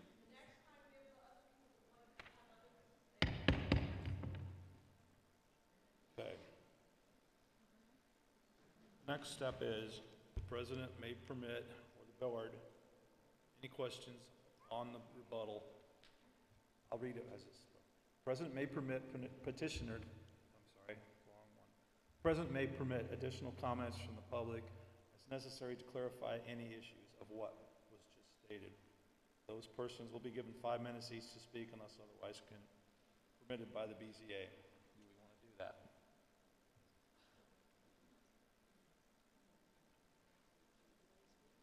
For anybody that wants to speak on what was just been done. Can we limit it to 2? Limit it to 2? Limit it to 2 minutes? No, 2, anybody, or just 2 people? Pick a representative. It's got to be something new, correct? What's your Is recommendation, this in a Derek? rebuttal? Is that? No, it is not. Please sit down.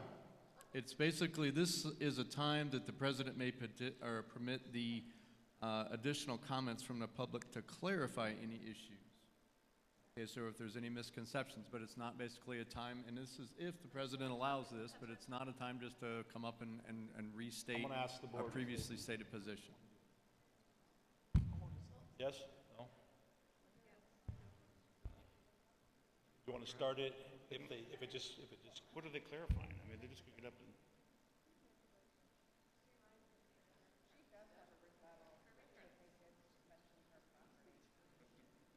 no? Who this guy is. No? No? Okay. So I just want to clarify, Jason Kuchman, the attorney representing Okay. the property owners there, that I'm not going to be allowed to speak, is that? Have a seat, sir. We'll Okay. see.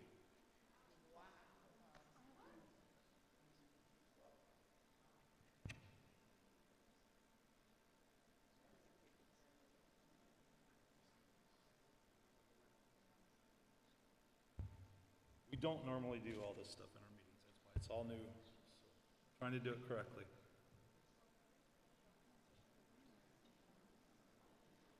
So the president will entertain a motion to close the public hearing, and if approved, we'll close the hearing. Then after that, the president will allow the BZA to discuss the proposal, entertain motions for approval, denial, and other recommendations.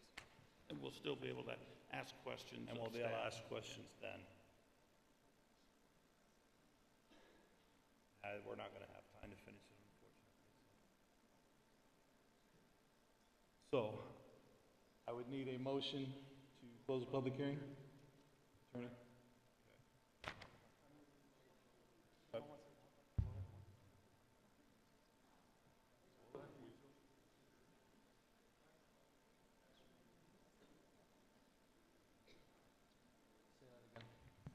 Ask Derek. BZA members, I would like to make sure you're speaking into the mic so everybody can hear. Thank you. There's 2 mics. There. All right. We need to also consider the rest of the letters. So do we officially close the public hearing and still consider those letters? Yes, simply right. the consideration of the letters is for the BZA to do on their own time to basically make sure that you've had the opportunity to take a look at those and consider those before a decision is made. All right, then I move we close public hearing. Have a second? Have a second? Second.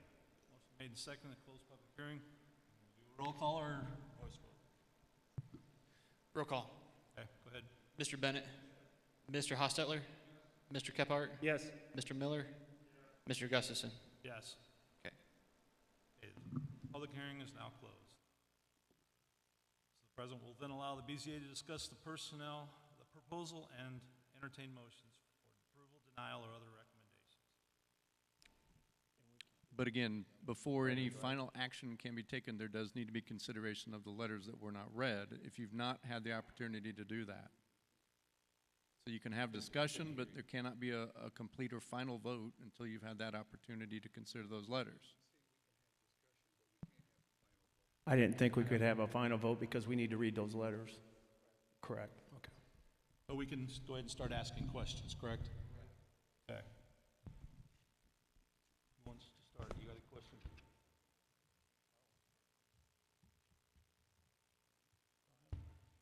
I have a question for you, sir.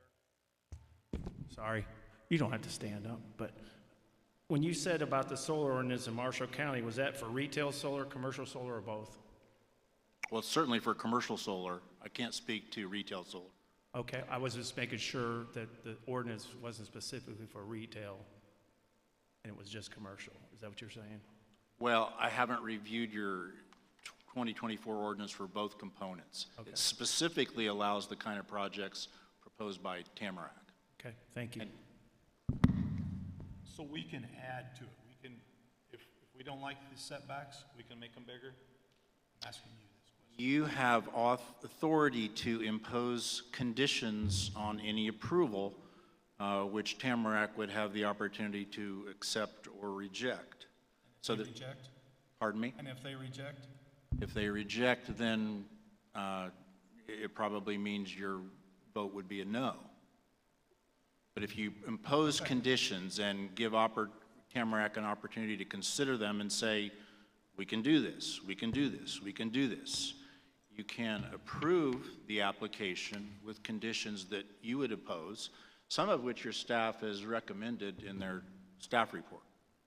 Okay, stay right, you both stay right there. Sure. Will.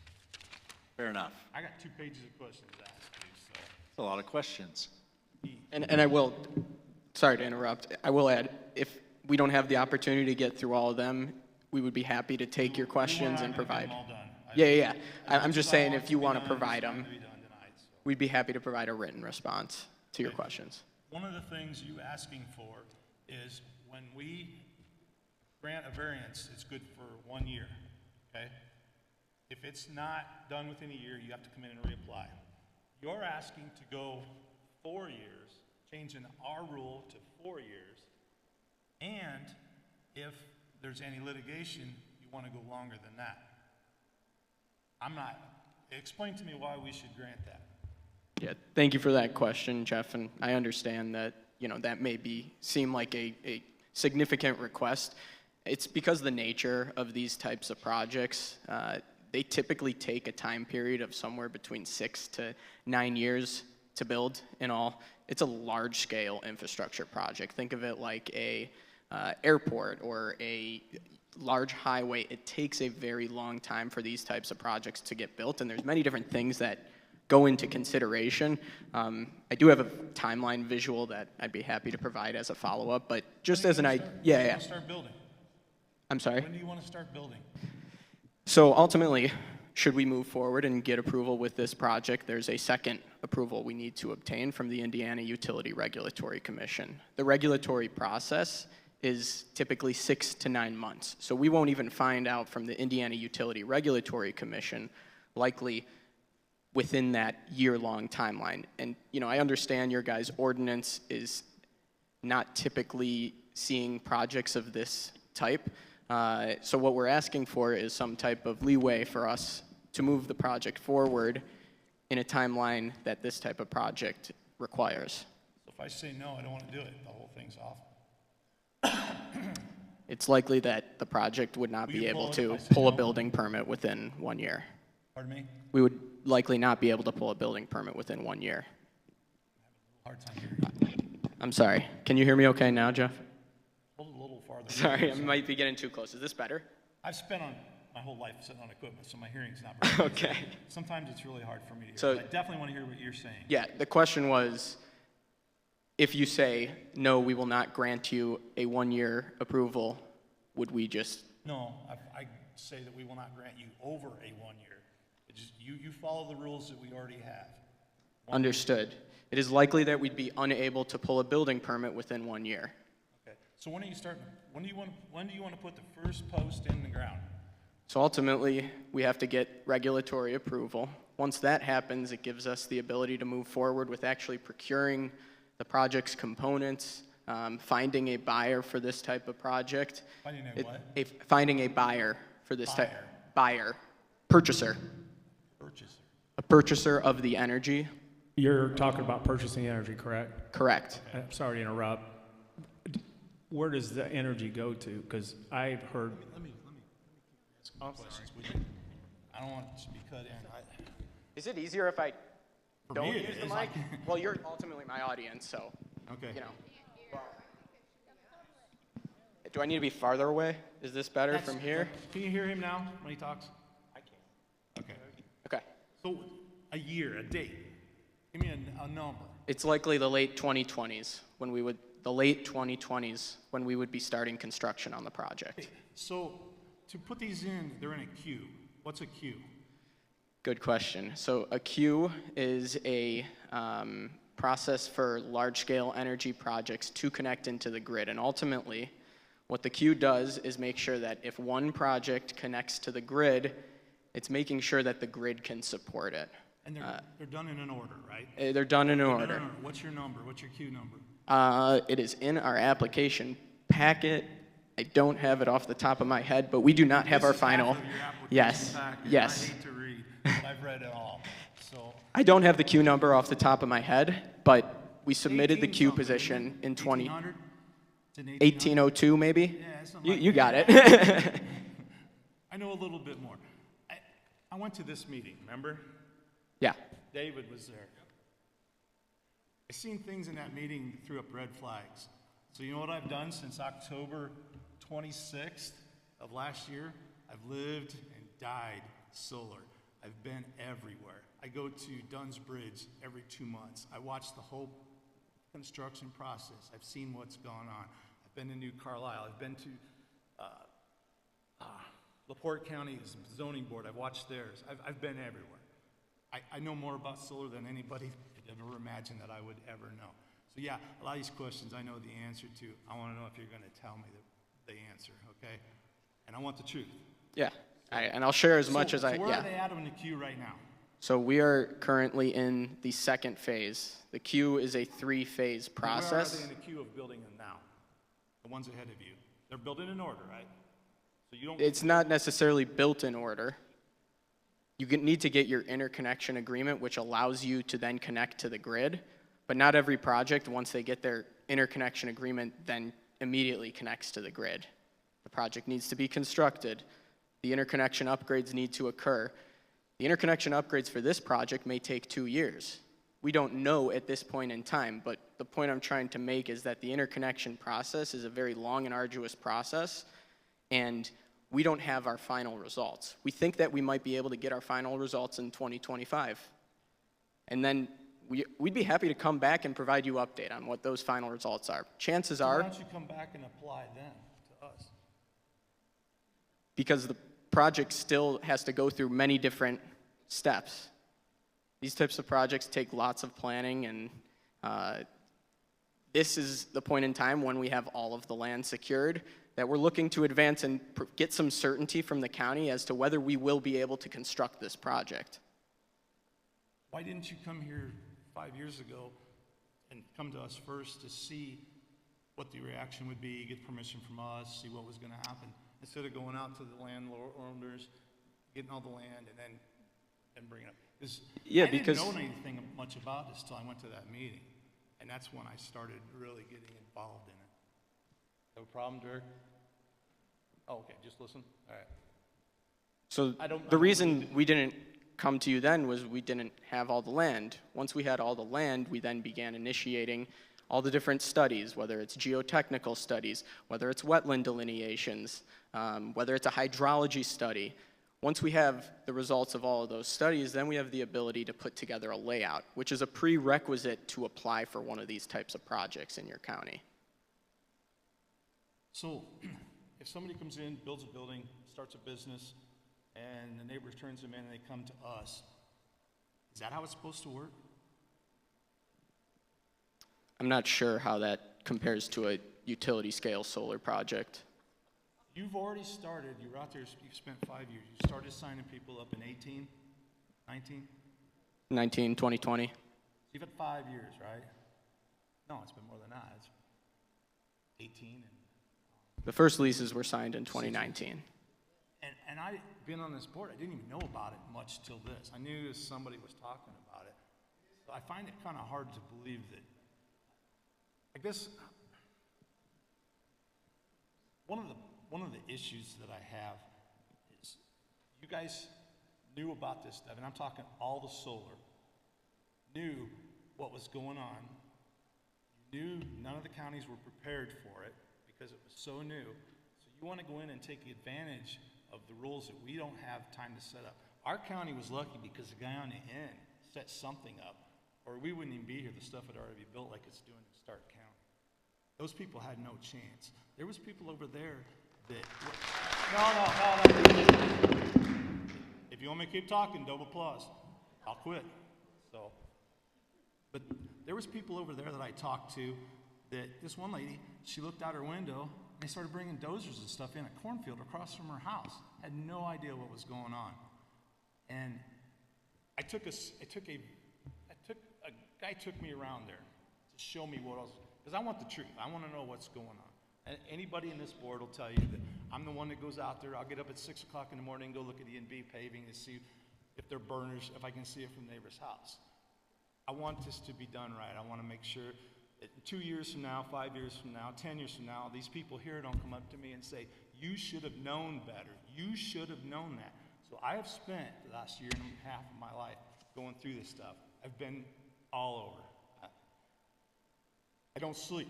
There was a lot of nights I didn't sleep because on this board there's 5 of us, right? I vote last. If it's a 2-2 vote, my vote is the one that determines this whole thing. And if it comes to that, and these guys have done this to me before, I want to make sure I make it right. You know? I have friends on one side here. They've been friends for 30 years. Our kids went to school together. They signed up for it, that are going to make money with it. Got friends over here that it's going to destroy their life. The lady there, this is Summers, I think it is. When this first come out, I knew Bob Broker. I didn't know Bob Broker. Never met the man in my life. But and we didn't get all the information, who was signing up or anything. I just knew Brokers was it. So I looked on GIS, and I seen where they sold their house to people named Summers, $575,000.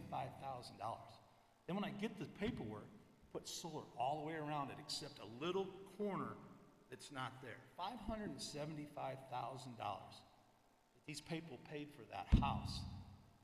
Brokers have, what, 800 acres, 700 acres? I don't know what it is. Millions of dollars. And, don't talk or I'll quit. What's your answer to that? Is it okay to do that to these people? My position on here is to protect the neighbors, okay? I don't know why nobody else wants to talk, but I guess everybody knows that I'm the rough guy, right? I mean, I tried. Yeah, I know. You cut me off. Well, but what's your thoughts on that? Because you know what I did when she was up here talking? I watched each one of you guys. Watched this whole group right here to see if there was any emotion for what that has. Your last half of your book, or not in half, but the last 100 pages, is trying to convince me that this is not going to devalue that property. You can sit here in front of me and tell me, you know what I'm talking about, right? You're friends with the brokers. You know the house I'm talking about, the house that they sold. It's going to have solar almost all the way around it. They own a little bit of trees to the side, right? So it's the broker's right to do that to those people? One of the reasons I asked her, the realtor, the question is if you have to disclose that stuff. I know some things you have to disclose. I didn't know if this is something that had to be disclosed. But I want to hear what your opinion is of that. What if you had just bought that house in 2022, knowing that in 2019 it had been signed up to put solar panels around? Yeah, thank you for those remarks, Jeff. And can you hear me okay? Go ahead. Can you hear me okay? I'm listening. All right. So when we're developing these types of projects, it's always a challenge of when exactly do you want to come out public with the project. If you come out with the project public too early, people are going to come out at you and ask you many different questions about what is the project going to look like, where's it going to be, and we don't have all the answers to those questions when we're still signing up land and we don't know the exact location. So it's a balance for us as the developer to start signing up land and being forward with the public. It is something that once we sign up leases, we record them at the county office. So it is information that's available to anyone, and ultimately, that is out there. We're not purposely trying to hide it. We just don't have the information that if we were to come forward to the public, that they would likely want to have. I know you mentioned that, we're trying to take advantage of communities that don't have solar ordinances set. That is part of the reason why we waited until the county finalized their solar ordinance in 2021 to make more investments in the project. If you look back at our project timeline, that is when we ultimately ended up moving forward with our full geotechnical studies. That is when we moved forward with wetland delineations. That's when we continued to advance the project in the queue, when we had more certainty that you guys had a solar ordinance so that you were prepared for this type of project to submit an application. Does that make sense and answer your question? Second part of my question was about the brokers, the house they sold to these people. And you think it's okay that, that's their right? Is that what you feel? Or It's not my, it's not my opinion. Ultimately, this is a decision that you guys need to make. I don't want to answer. No, I'm serious. I don't think it's appropriate for me to answer that type of question. Because I've been quiet I've been to almost every plan commission meeting. I sit in the back all by myself. You've seen me there. You know who I am. I've watched. I can watch them from my computer at home, but I go there because I want to see everybody's reactions. I'm really upset of what happened to these people right here. I'm really, really upset with that. All right, I'll move on to another question. We have to be out of here by 10 o'clock. The maps that you sent out, and somebody just gave us another copy of them. It shows up to parcel 30, okay? I don't see anything from parcel 31 to 48. They're all blank. There's nothing there. What's the deal with that? I want to make sure I'm looking at the right Did you write parcel. the book? Is this, I'm sorry? Did you write the book? Yes, we drafted the book. You did? Yes. So I believe I know what you're talking about. Are you talking about the Hain property? No, I'm talking. Yeah, but where's the description of? Where's the map of what is on it? What I was trying to do is I want to see which homeowner puts the solar panels around their own house, and which homeowner that lives in another town way away that's willing to put the solar panels next to someone else's house.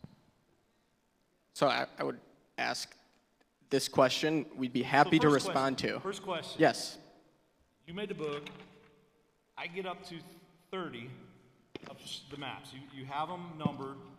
There's 47 parcels. You show maps for up to parcel 30. Parcel 31 and on, I can't find them.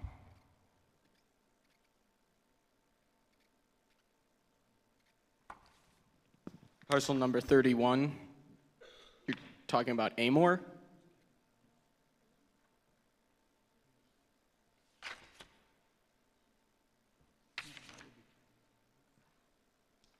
Those are south of Kevin's. No, they only go to 30. There's 47 parcels. There's 47 parcels?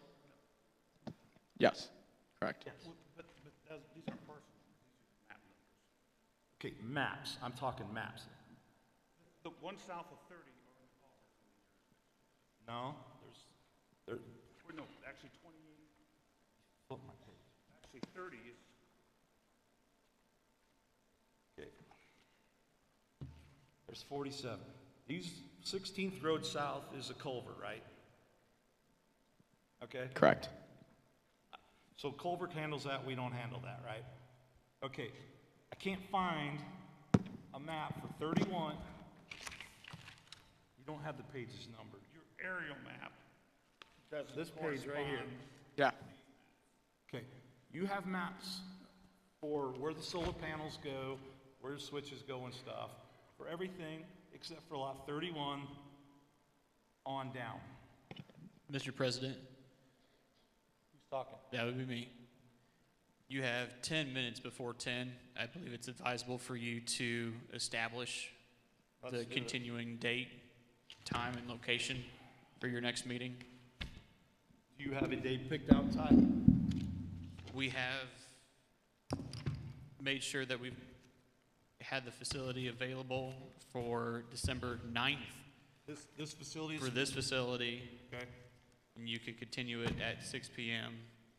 All members of the BZA were available.